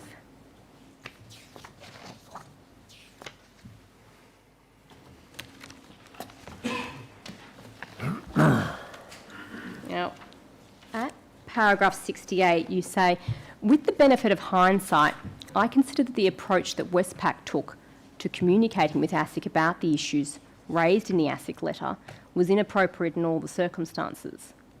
While Westpac had a general view about the soundness of its approach to CLI offers, the appropriate approach would have been for Westpac to commence a dialogue with ASIC at the time and explain why it considered that its approach of only seeking additional income and expense information from customers which were assessed to be in the FCA category and not doing so for the non-FCA category met Westpac's obligations. Now, we've just been through some of the correspondence. You agree with me that you had that dialogue. Westpac had that dialogue with ASIC, do you not? Not at the time. Do you mean in September 2012? Yes, we didn't have that dialogue with ASIC in September 2012. Well, do you agree that ASIC had made clear to Westpac its expectations of compliance, and yet Westpac continued to ignore what ASIC was saying? No, I'm saying that once the decision had been made at the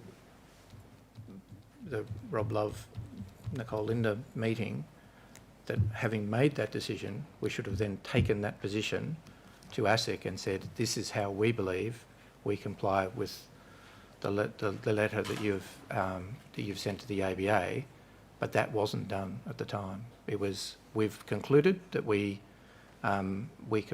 comply with that letter, with your letter, and that if they wanted to make inquiries of us, we should wait. I don't believe that was the right approach. We should have gone to them.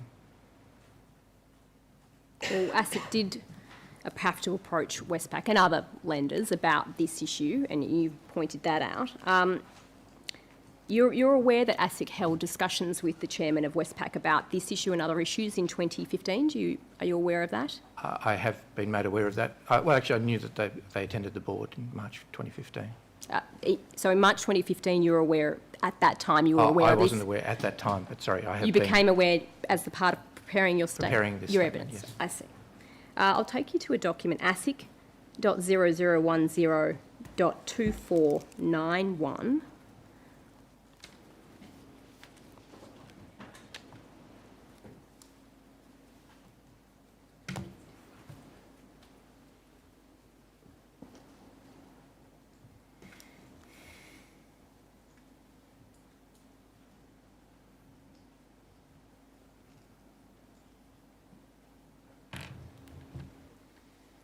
Do you need that number again? I'll read it again. ASIC.0010.2491.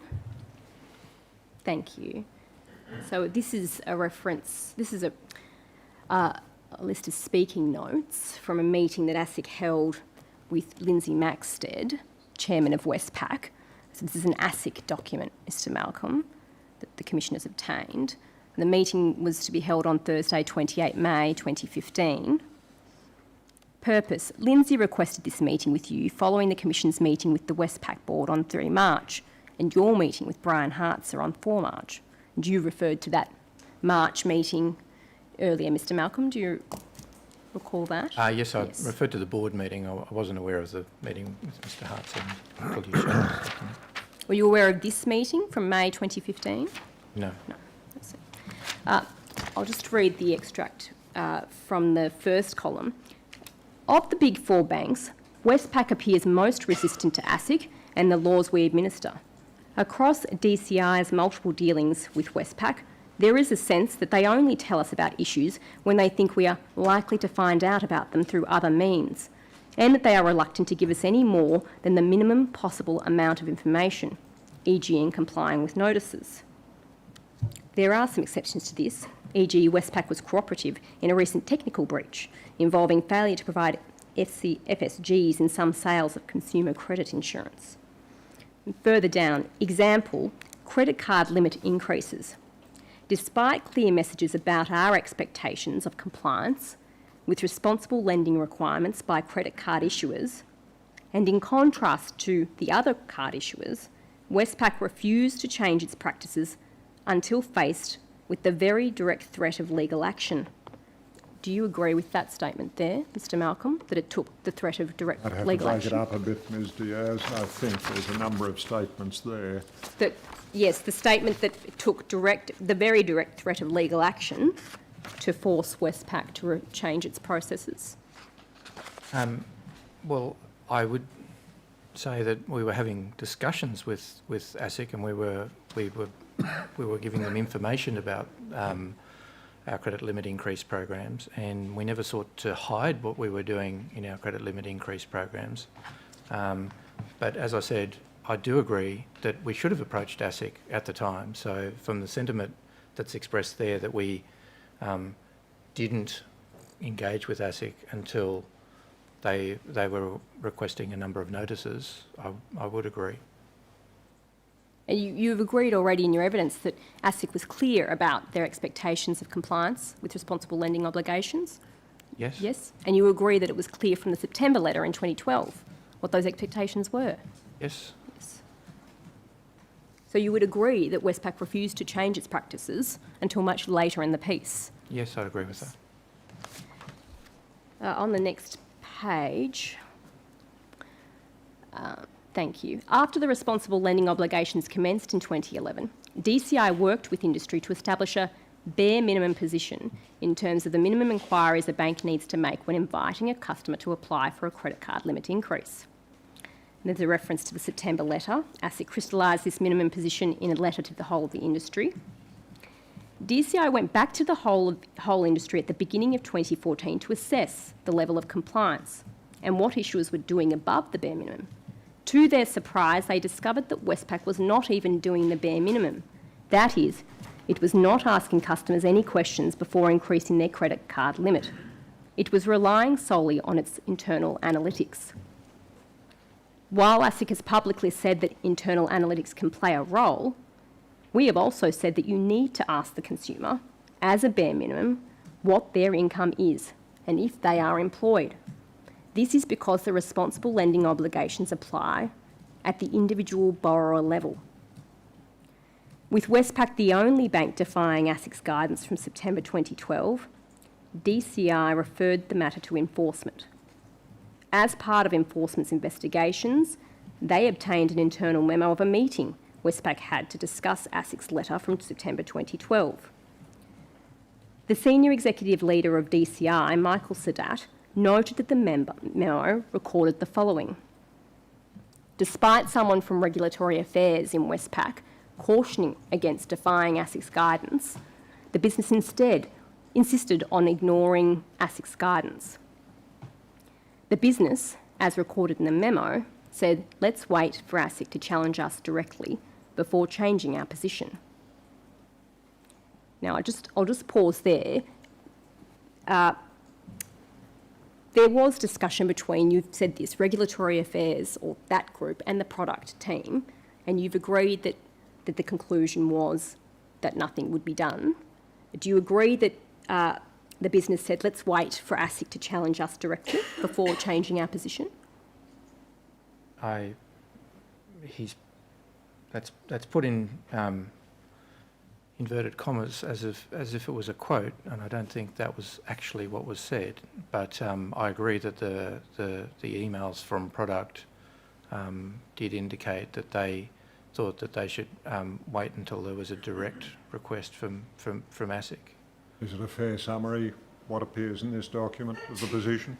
Well, the language is probably slightly stronger than I would have used. I don't think we were defying ASIC. We simply had a different view, but we were the last bank, so I agree that, again, as I've said before, I thought in terms of what we should have done was to go to ASIC with that view, and if that, at the conclusion of those meetings, that they didn't agree that we were complying with the policy, with the totality of what we were doing, then we should have implemented this change earlier. So I agree with the sentiment that we didn't do enough to engage ASIC at the time we made that decision. Yes. And then down the bottom, there's Westpac was an outlier in terms of their position. Everyone else had accepted ASIC's position. And on the next page, 2493... Pausing there, is that right?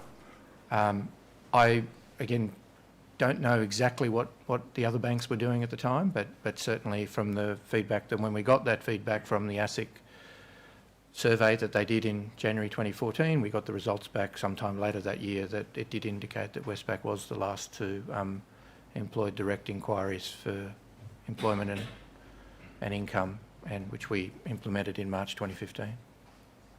Well, but we were suspended at the time, so we weren't actually doing it. I see. And on that final page, despite ASIC outlining its position clearly in the letter of September 2012, Westpac ignored this and didn't bother to engage with ASIC in a discussion about this. ASIC only found out by conducting our follow-up review 15 months later. And that's true, you've mentioned that about ASIC conducting the review, and that's how ASIC found out. Yes, that is how they found out, but in their opening of that letter, they actually indicated that they knew that was our practice. If you recall, they said, we are aware of your practice, but if that's not true, update us. And then we would have expected a much more constructive engagement from Westpac, e.g. we disagree with you, ASIC, but let's talk about it. And you said that that's your view. I agree. Is that right? Yes. Yes. The business was able to overrule Regulatory Affairs compliance, which is indicative of poor culture and weakness in independent control functions. Do you agree with that, that the Regulatory Affairs and compliance was overruled by the product or business side of the bank?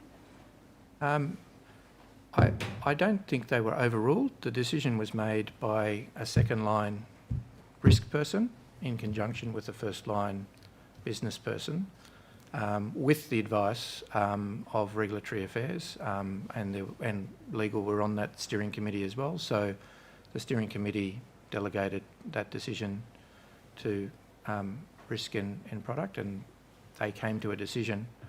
Now, I think, again, is that indicative of a poor culture? Is that your question? Sorry. Well, who's second? What's Sorry, second? what was your sorry? answer, Mr. Malcolm? I missed it. Yeah, about culture, you said something about culture. What did you say? Sorry, when I talk about who made that decision, Yes. it was approved by Rob Love, who's Yes. in an independent control function. He's in the risk team, and Nicole Linder, who's the head of cards, who was in the first line product team. Sorry, when I say first line, second line, we employ what's called the 3 lines of defence approach. The first line being the business that is originating loans, the second line being an independent control function, the third line being an independent assurance function or audit, if you more common language. I think what I missed was you added at the end of your answer, is that indicative of poor culture? Is that your question? Well, let it be the question. Is it indicative of poor culture? What do you say about that question? Well, if the premise is that the business was able to overrule Yes. compliance, and what I'm saying is that premise is not right, because the second line actually approved the decision with the advice of regulatory affairs and compliance in the room. So it was the wrong decision is different from a culture point of view than it was not properly governed, or indeed that the first line did indeed make the decision overruling the second line. So my answer to the question of whether the decision was made properly with the right authority, I think it was. I think we've strengthened governance since that time, and I would like to think that if that same set of circumstances occurred today, that a different decision would be made. Because we saw in those earlier emails from October that people from the Regulatory Affairs Compliance section were saying, we can't do nothing. Did they maintain that approach? Well, again, they were still in the room when they at the steering committee when the decision was made and minuted. So they acknowledged that we were taking a risk in not doing anything, but that they had agreed that the decision could be made at that level. When you say they agreed, do you concede that they didn't want to adopt this approach? Yes, I do, and that will occur. You will get in an organisation, differing points of view, and you may try and make the best decision you can based on the available advice that you have. And this was a decision that was made by the people with the authority to make it. So ultimately, you would have to agree that because they were sitting there saying this is not the approach we advocate, but the steering committee reached the decision to do nothing. Now that decision was essentially in consonance with what the product team wanted. Yes. Yes, the product team. Yes, that is what the product team wanted. I'll tender that document, Commissioner. Will be Exhibit 1.175, ASIC speaking notes for meeting with Chairman of Westpac, 28 May 2015, ASIC 0010 0010 2491. Now I want to take you to another ASIC document. Before you depart from it, Sorry, Commissioner. Ms Diaz,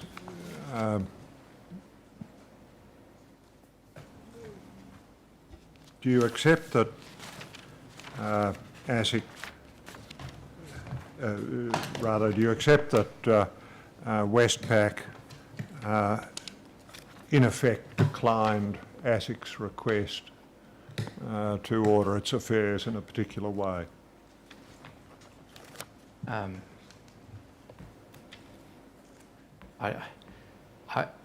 Again, my characterisation is that we believed that, rightly or wrongly, that what we were doing met the requirement for reasonable inquiries, but it didn't meet ASIC's guidance, and so therefore, yes. that is, the bank acted in accordance with what it then judged to be the legal requirement rather than ASIC's request. Is that right? Yes, I agree with that. That is, it complied with what it regarded to be its legal obligation rather than what ASIC had told the bank. ASIC thought the bank's obligations entailed. Yes, that's right. And I would say if we took that differing view, we should have gone to ASIC and made the case for that. And if that was rejected, then we should have changed. That's my view. So that the bare fact that the regulator tells you that it considers that the law requires a step or series of steps is not something that was then regarded as determinative of the position? I would say in terms of regulatory relationships, there will be times where you won't agree exactly with interpretations exactly, but when those occur, the better practice is to go to the regulator and state your case as to why you think your process meets or goes beyond the requirement, is a better practice, and therefore would be compliant. Ignoring the regulator is not a good idea. Never a good idea, and the better practice would not be to stop what you were doing and go and talk to the regulator? Yes. That would be the better practice? Yes, that would be the better practice. Stopping the practice has not hitherto been something you have ever mentioned, I think, in your description of what would have been the better course of action. Am I wrong? No, other than when we did go to ASIC and have the discussions with ASIC and got ASIC's views back, that we did stop. Yes, after you had failed to persuade ASIC. That's right. Yes. What I'm trying to get you to comment on is the regulator expresses its view. Should the bank act in compliance with that view until it can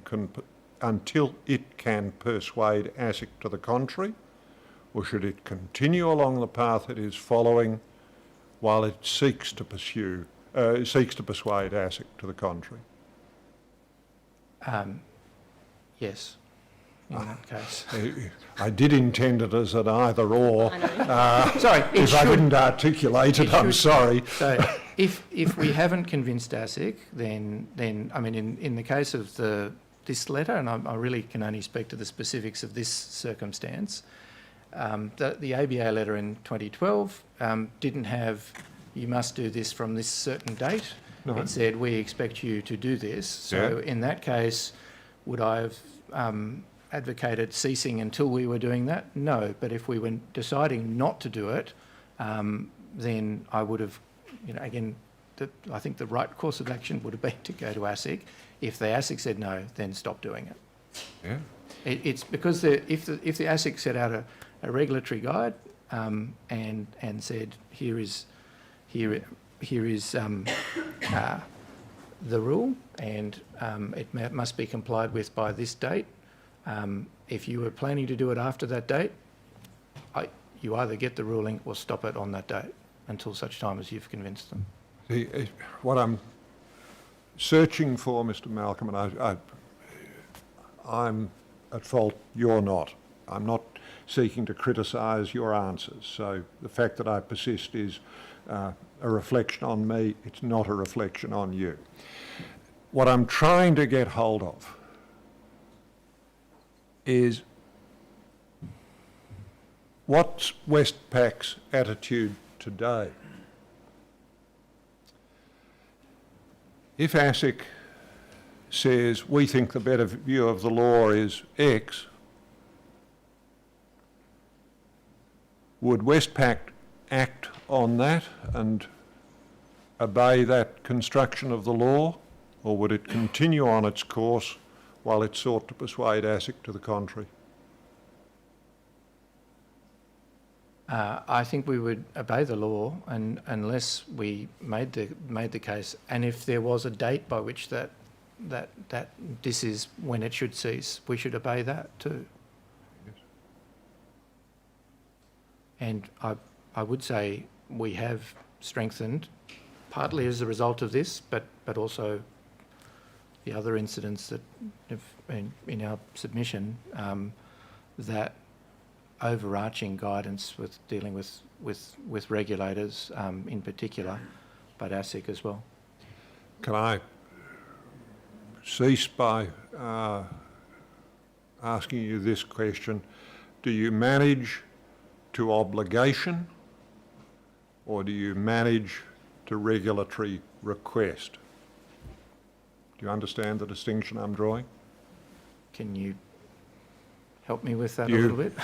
Manage to what you understand the letter of the law requires, or do you manage to what the regulator tells you it thinks the law requires?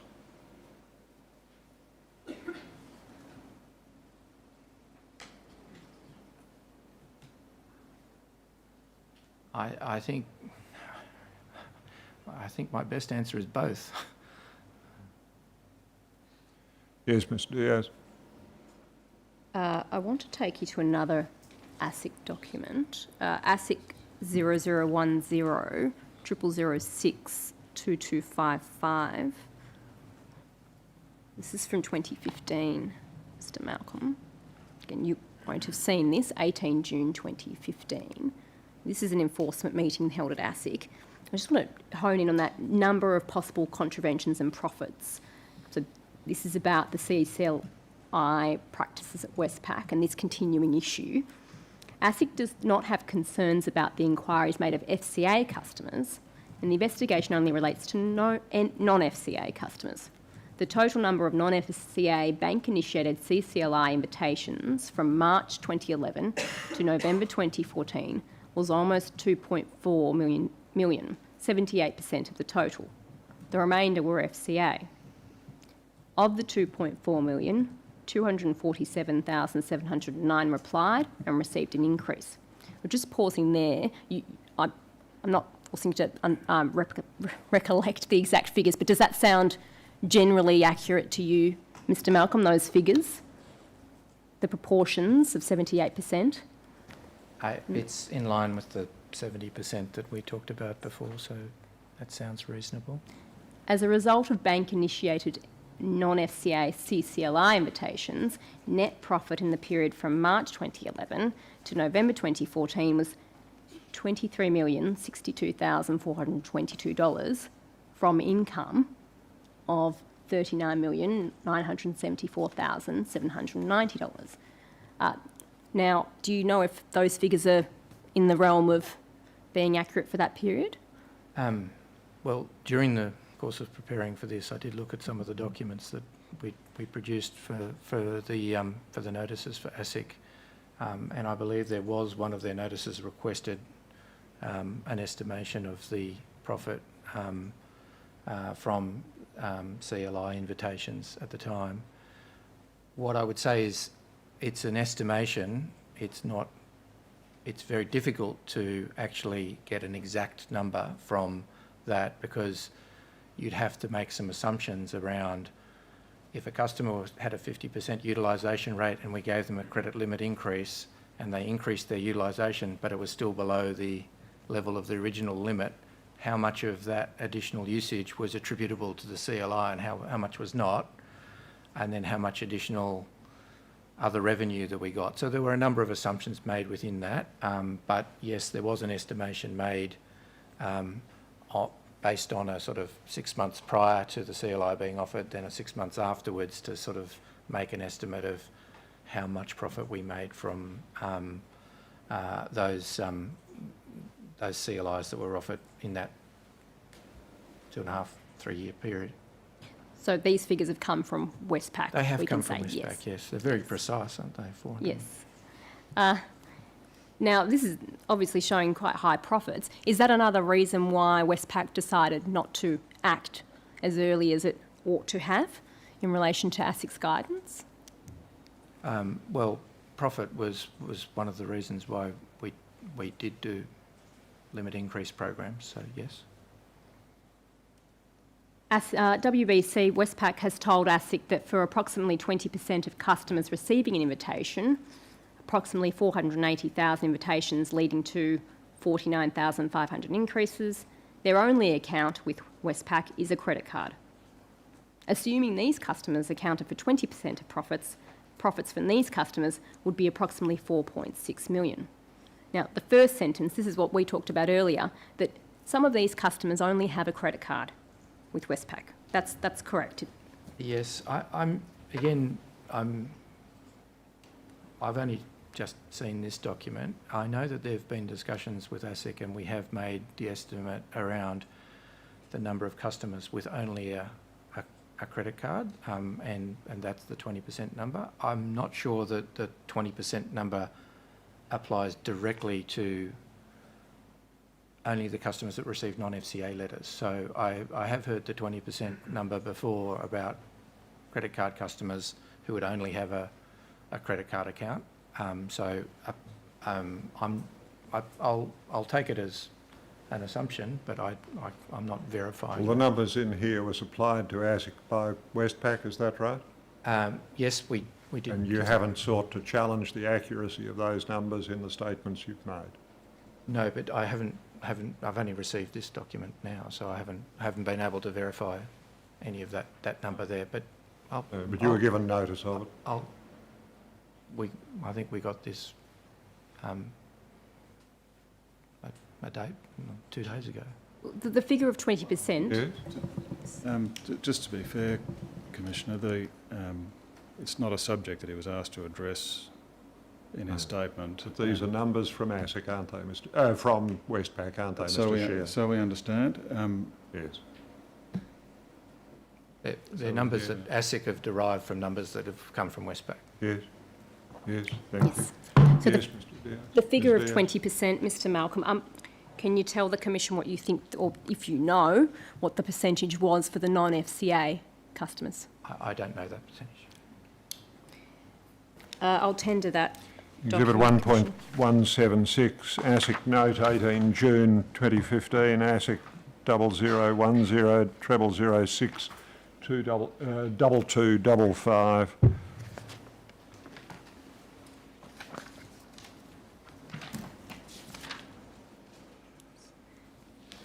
The next document I'll take you to, Mr. Malcolm, is an internal Westpac email. This is WBC.300.023.2630.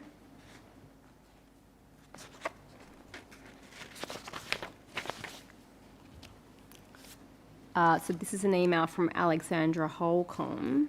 Do you know what her position is at Westpac? She's the Chief Risk Officer. She's my boss. To David Watts. And what is his position? At the time, David Watts would have been General Manager, Regulatory Affairs and Governance. And so she's forwarding this email below from Joshua Moore saying, have you signed off? That email below says, Westpac has been in discussions with ASIC about our credit cards credit limit increase process since mid-2014. ASIC has raised concerns about how we addressed responsible lending obligations. Since December 2014, we have placed our CLI arrangements on hold, and in March 2015, we implemented changes to our systems and application forms to reflect ASIC's preferred approach. Although their investigation is ongoing, we are now exploring with ASIC the basis for a possible negotiated outcome. And you set out some of those matters in your statement. Is that correct, Mr. Malcolm? The negotiated outcome? Yes. So what was the negotiated outcome in the end, Mr. Malcolm? We agreed with ASIC to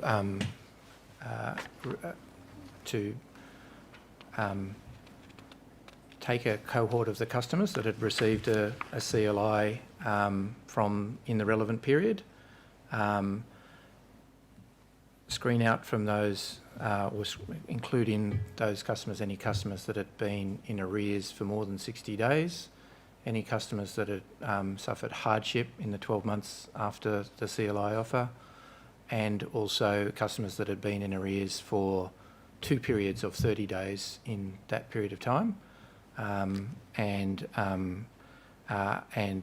conduct a remediation exercise where we would contact those customers, ascertain their circumstances at the time of the CLI offer was approved and accepted, and if they had been unemployed or had reduced income at the time that they accepted the CLI, that we would make offer remediation of the amount of the CLI. I mean, it's in my statement, but that's a Summary. summary. Thank you.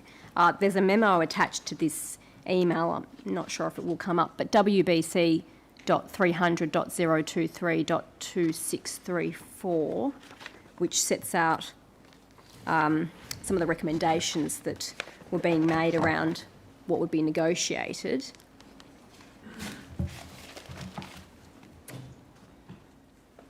And under that heading, recommendations, to approve the proposed process to identify potentially impacted recipients of a bank CLI invitation who subsequently faced financial difficulty and apply CLI special treatment, and B, to approve the proposed regulatory outcome involving a contribution to a worthy cause, and you've essentially encapsulated some of that just then, Mr. Malcolm. I'll just take you to the last page, the page 2634 _ 0002.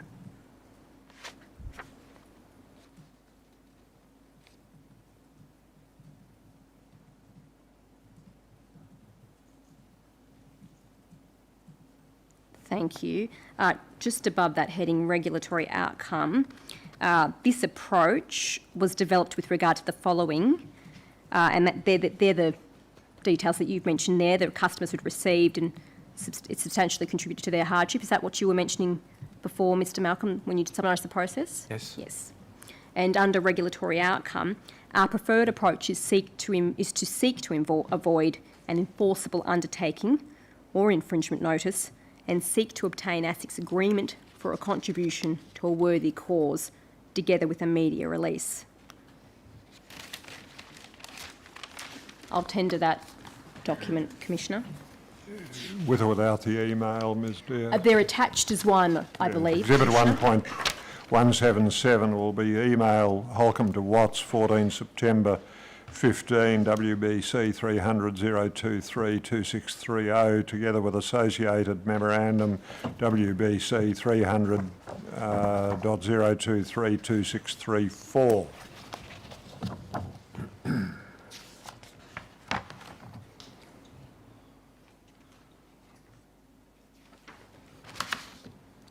Thank you. Okay. So this remediation that you referred to in your statement, Mr. Malcolm, is it true Westpac's identified 6,612 customers as potentially impacted by the process that was adopted in Yes, that's 2012-2014? Yes. And of those people, you say that 3,397 have been provided with some form of remediation. Yes, that's right.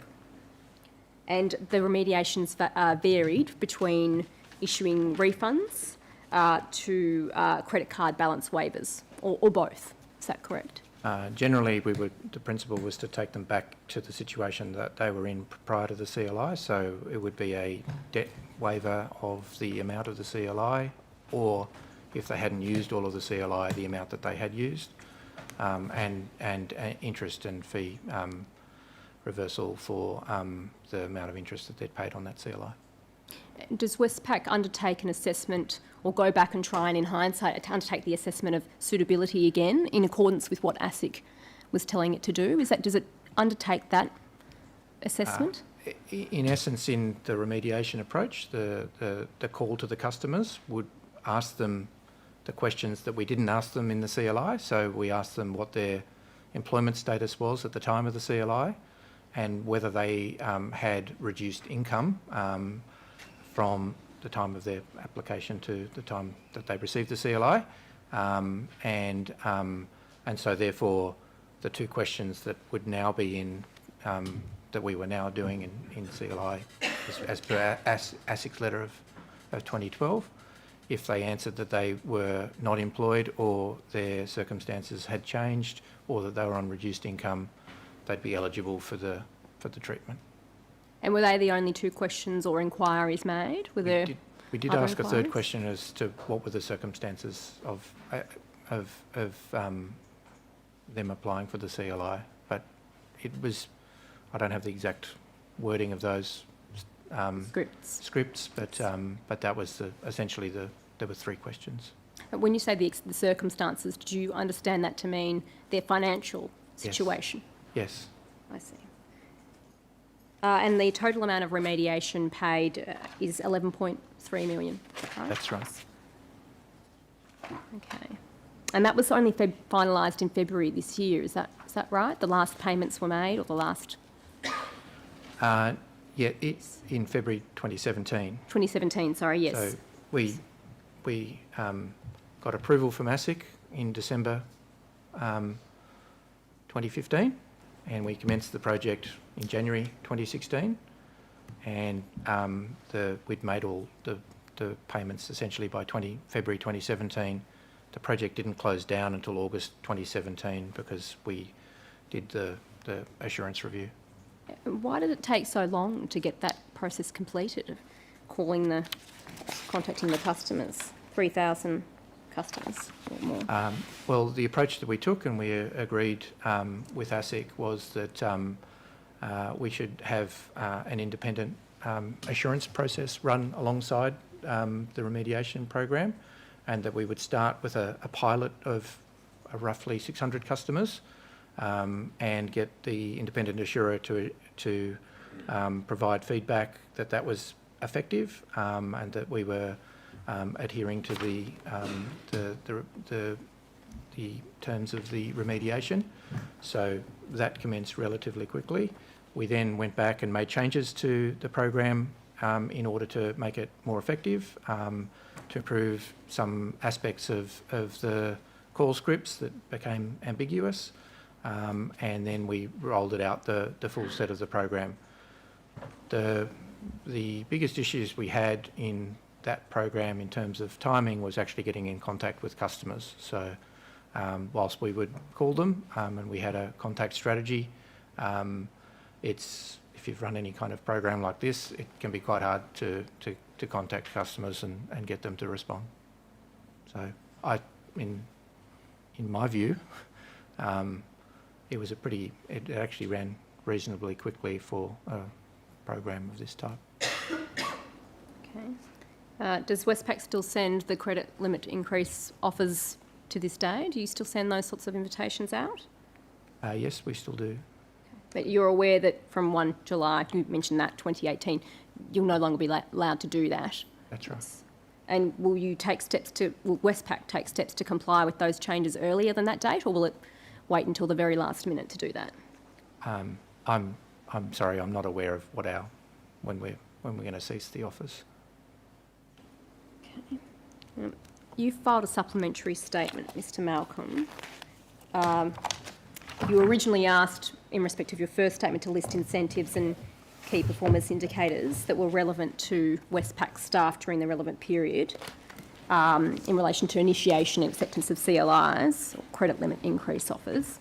I'll just take you to that statement. So it's WBC 300. Oh, there it is. It's already there. Yeah. Oh, 900, I should say. Okay. So you've attached to that some scorecards. I'll just take you to a couple of those, if I could. One is WBC 300 082 1251.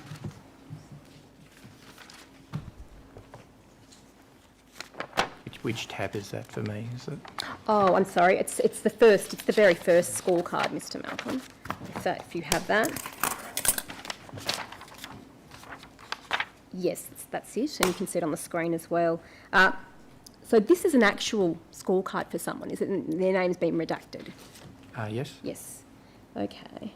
And this person was given an annual rating of high achievement, is that right? Is that... What I would say is these are people that didn't report to me. They're in the product team.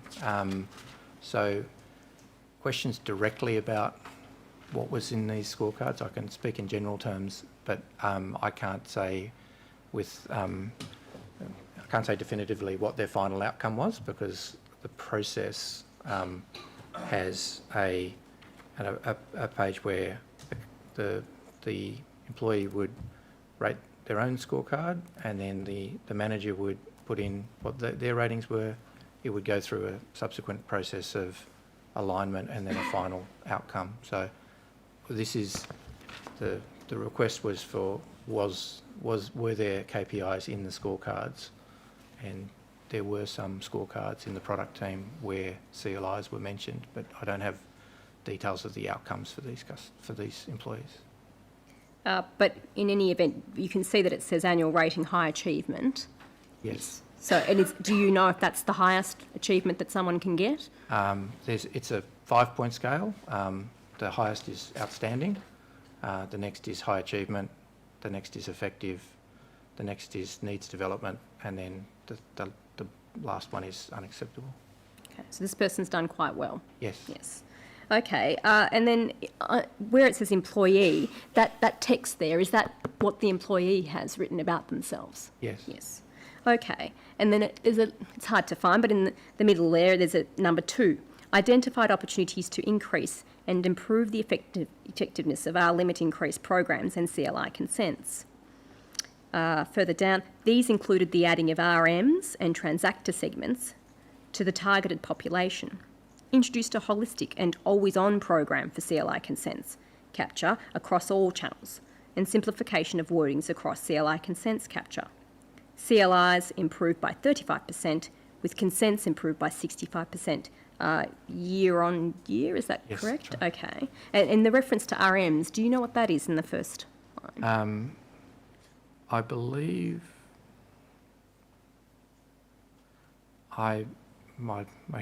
I don't know, so I'll say that. I can, if you want me to, I could guess, but You can guess and we'll record it as a guess, Mr. Malcolm.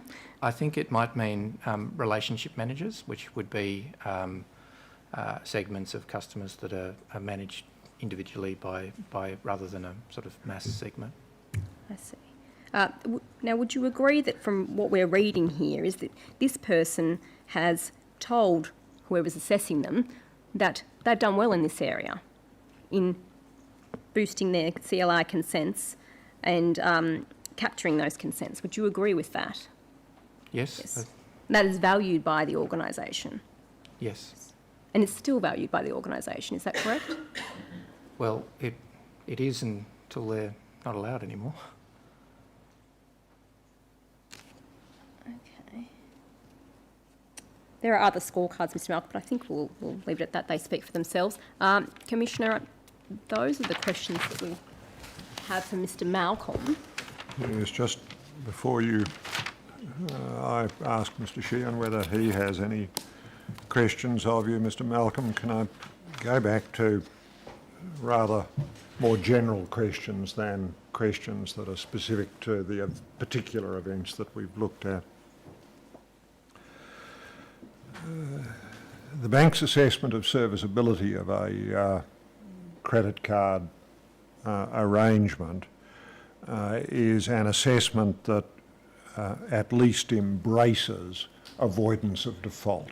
Would you accept that? Yes. Indeed, serviceability is determined by reference to analyses that are framed by reference to the minimum necessary to avoid default. Is that right? And there are then add-ons on top of that or variations to it. Yes, and to avoid substantial hardship as well. Yes. What do you say, if anything, serviceability tells the bank about the suitability for the client of a revolving credit facility? It says whether or not they can afford the minimum repayment amount, and therefore have passed one of the key tests, that they have an ability to repay this. Are there circumstances in which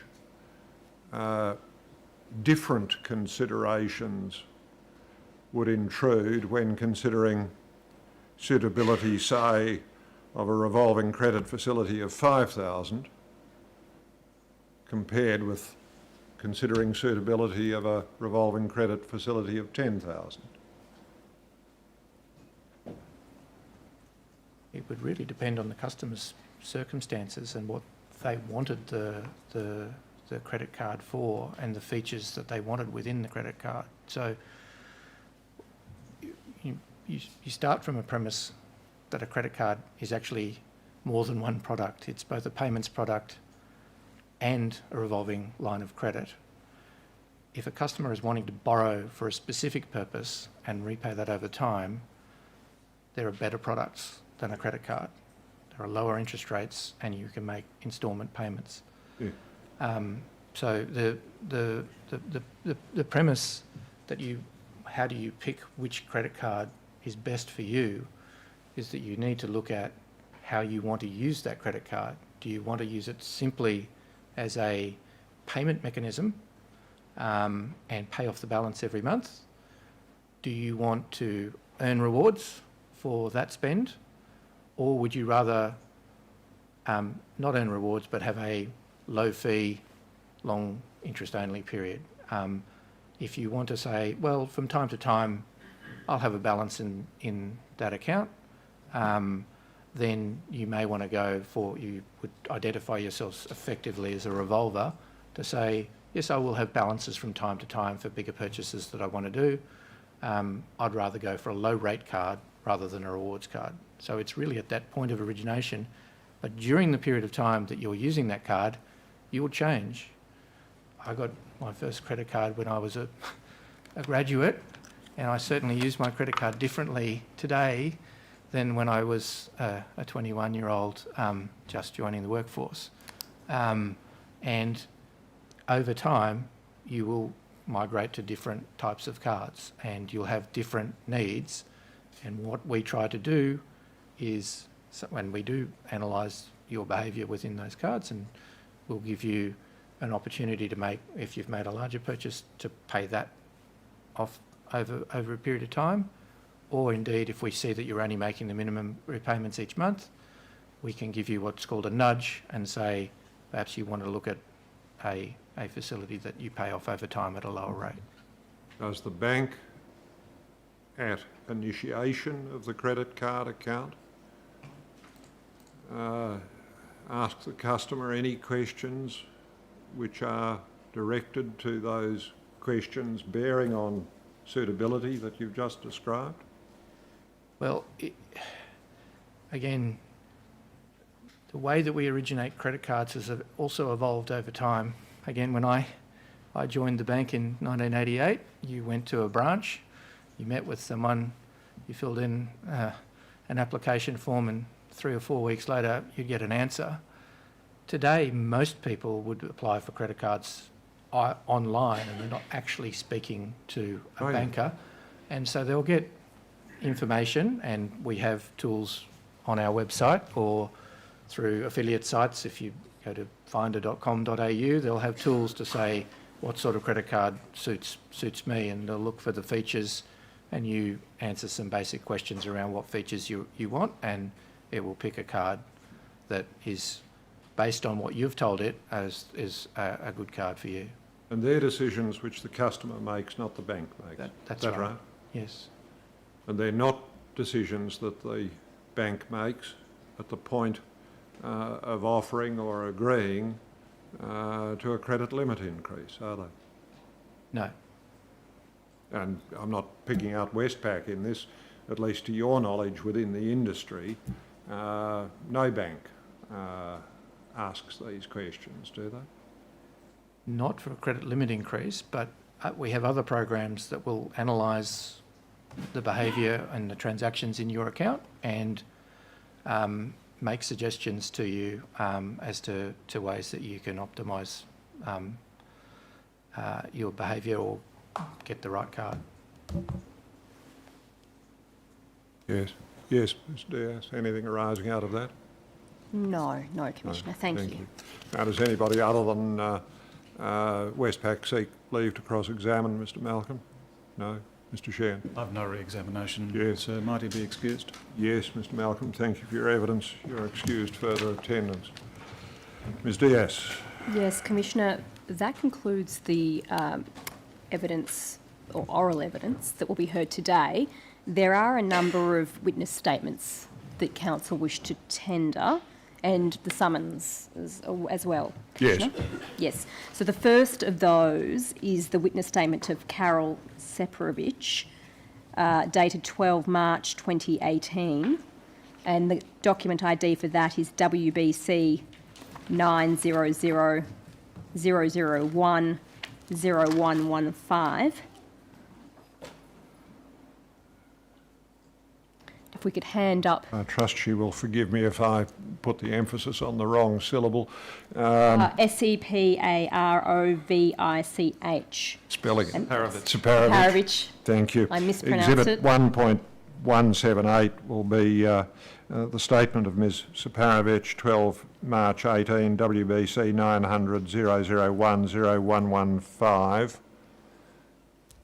And there is a supplementary witness statement of Ms Separovich, dated 22 March 2018, and that is WIT.0001.0015.0015.001. That will be Exhibit 1.179, further statement of Ms Separovich, 22 March 18, WIT 0001 0015 0001. Commissioner, just for good order's sake, I should give the original of that, I think, to our learned friend. Yes, thank you. Grateful yes. for that. And is there a summons for... There is, Commissioner. That's the third Separovich document. There's a summons, which we will tender as well. Exhibit 1.180, summons to Ms Separovich. Yes. Yes. A further witness statement to be tendered, the witness statement of Gareth Robin William Russell, dated 22 March 2018, document ID CBA.0517.0022.0001. Yes.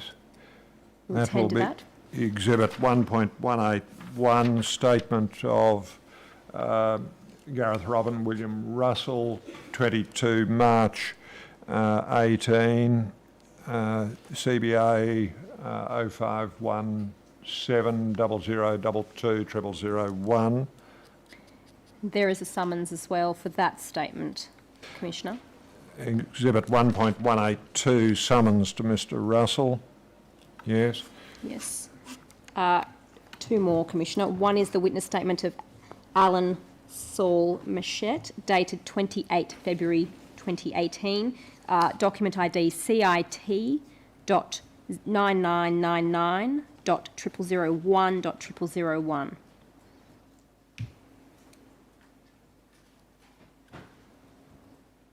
Exhibit 1.183, witness statement of Alan Saul Machette, dated 28 February 2018, CIT 99990000,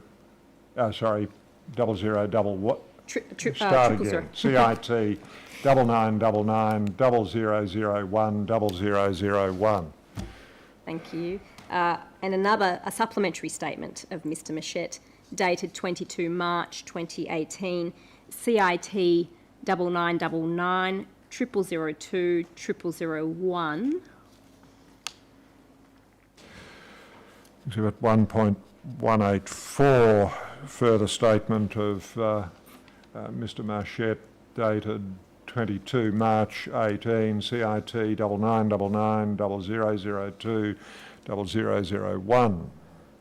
And there is a summons that goes Exhibit along with that. 1.185, summons to Mr Marchette. Yes? Commissioner, at this point in time, that concludes the evidence, and counsel assisting will return to deliver the closing address, and we request an adjourn till indulgence. 2? If that would be suitable for the Commissioner. Yes. Can I just mention one thing? Yes, of course, Commissioner? Mr. You'll Chair. recall my spectacular failure to be able to tender some documents the other day in the auto loan part of the case. The 3 documents in question, I think, are now on the system, but there remain some discussions between us and our learned friends about some redactions which we think will not be controversial because they're consistent with previous orders. What I was going to ask was whether the Commission was content for that, the formal tender of that to be dealt with, as it were, in chambers. I think it's satisfactory to deal with it in that way. Mr Sheehan, can you just indicate what the 3 documents are so that we'll have a link within the transcript to what they will be? I shall do that. The first is a letter from Westpac to ASIC dated 12 July 2016, and its doc ID is WBC.104.003.2122. The second is a draft ASIC report entitled Car Loan Commissions and Consumer Credit Regulation.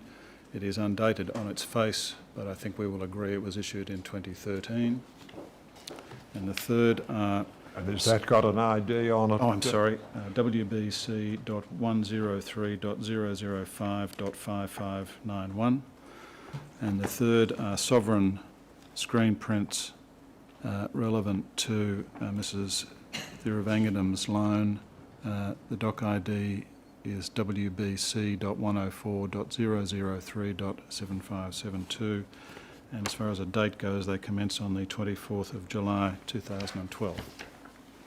Now, when those are in final form, they will become, respectively, exhibits 1.186 will be the letter Westpac to ASIC. Exhibit 1.187 will become the draft ASIC report. Exhibit 1.188 will be the sovereign screen prints. And if between the parties you can sort out this question of redactions, and they can be taken and uploaded then. Thank you for that indulgence, Commissioner. Not at all, Mr Sheehan. 2 p.m. then.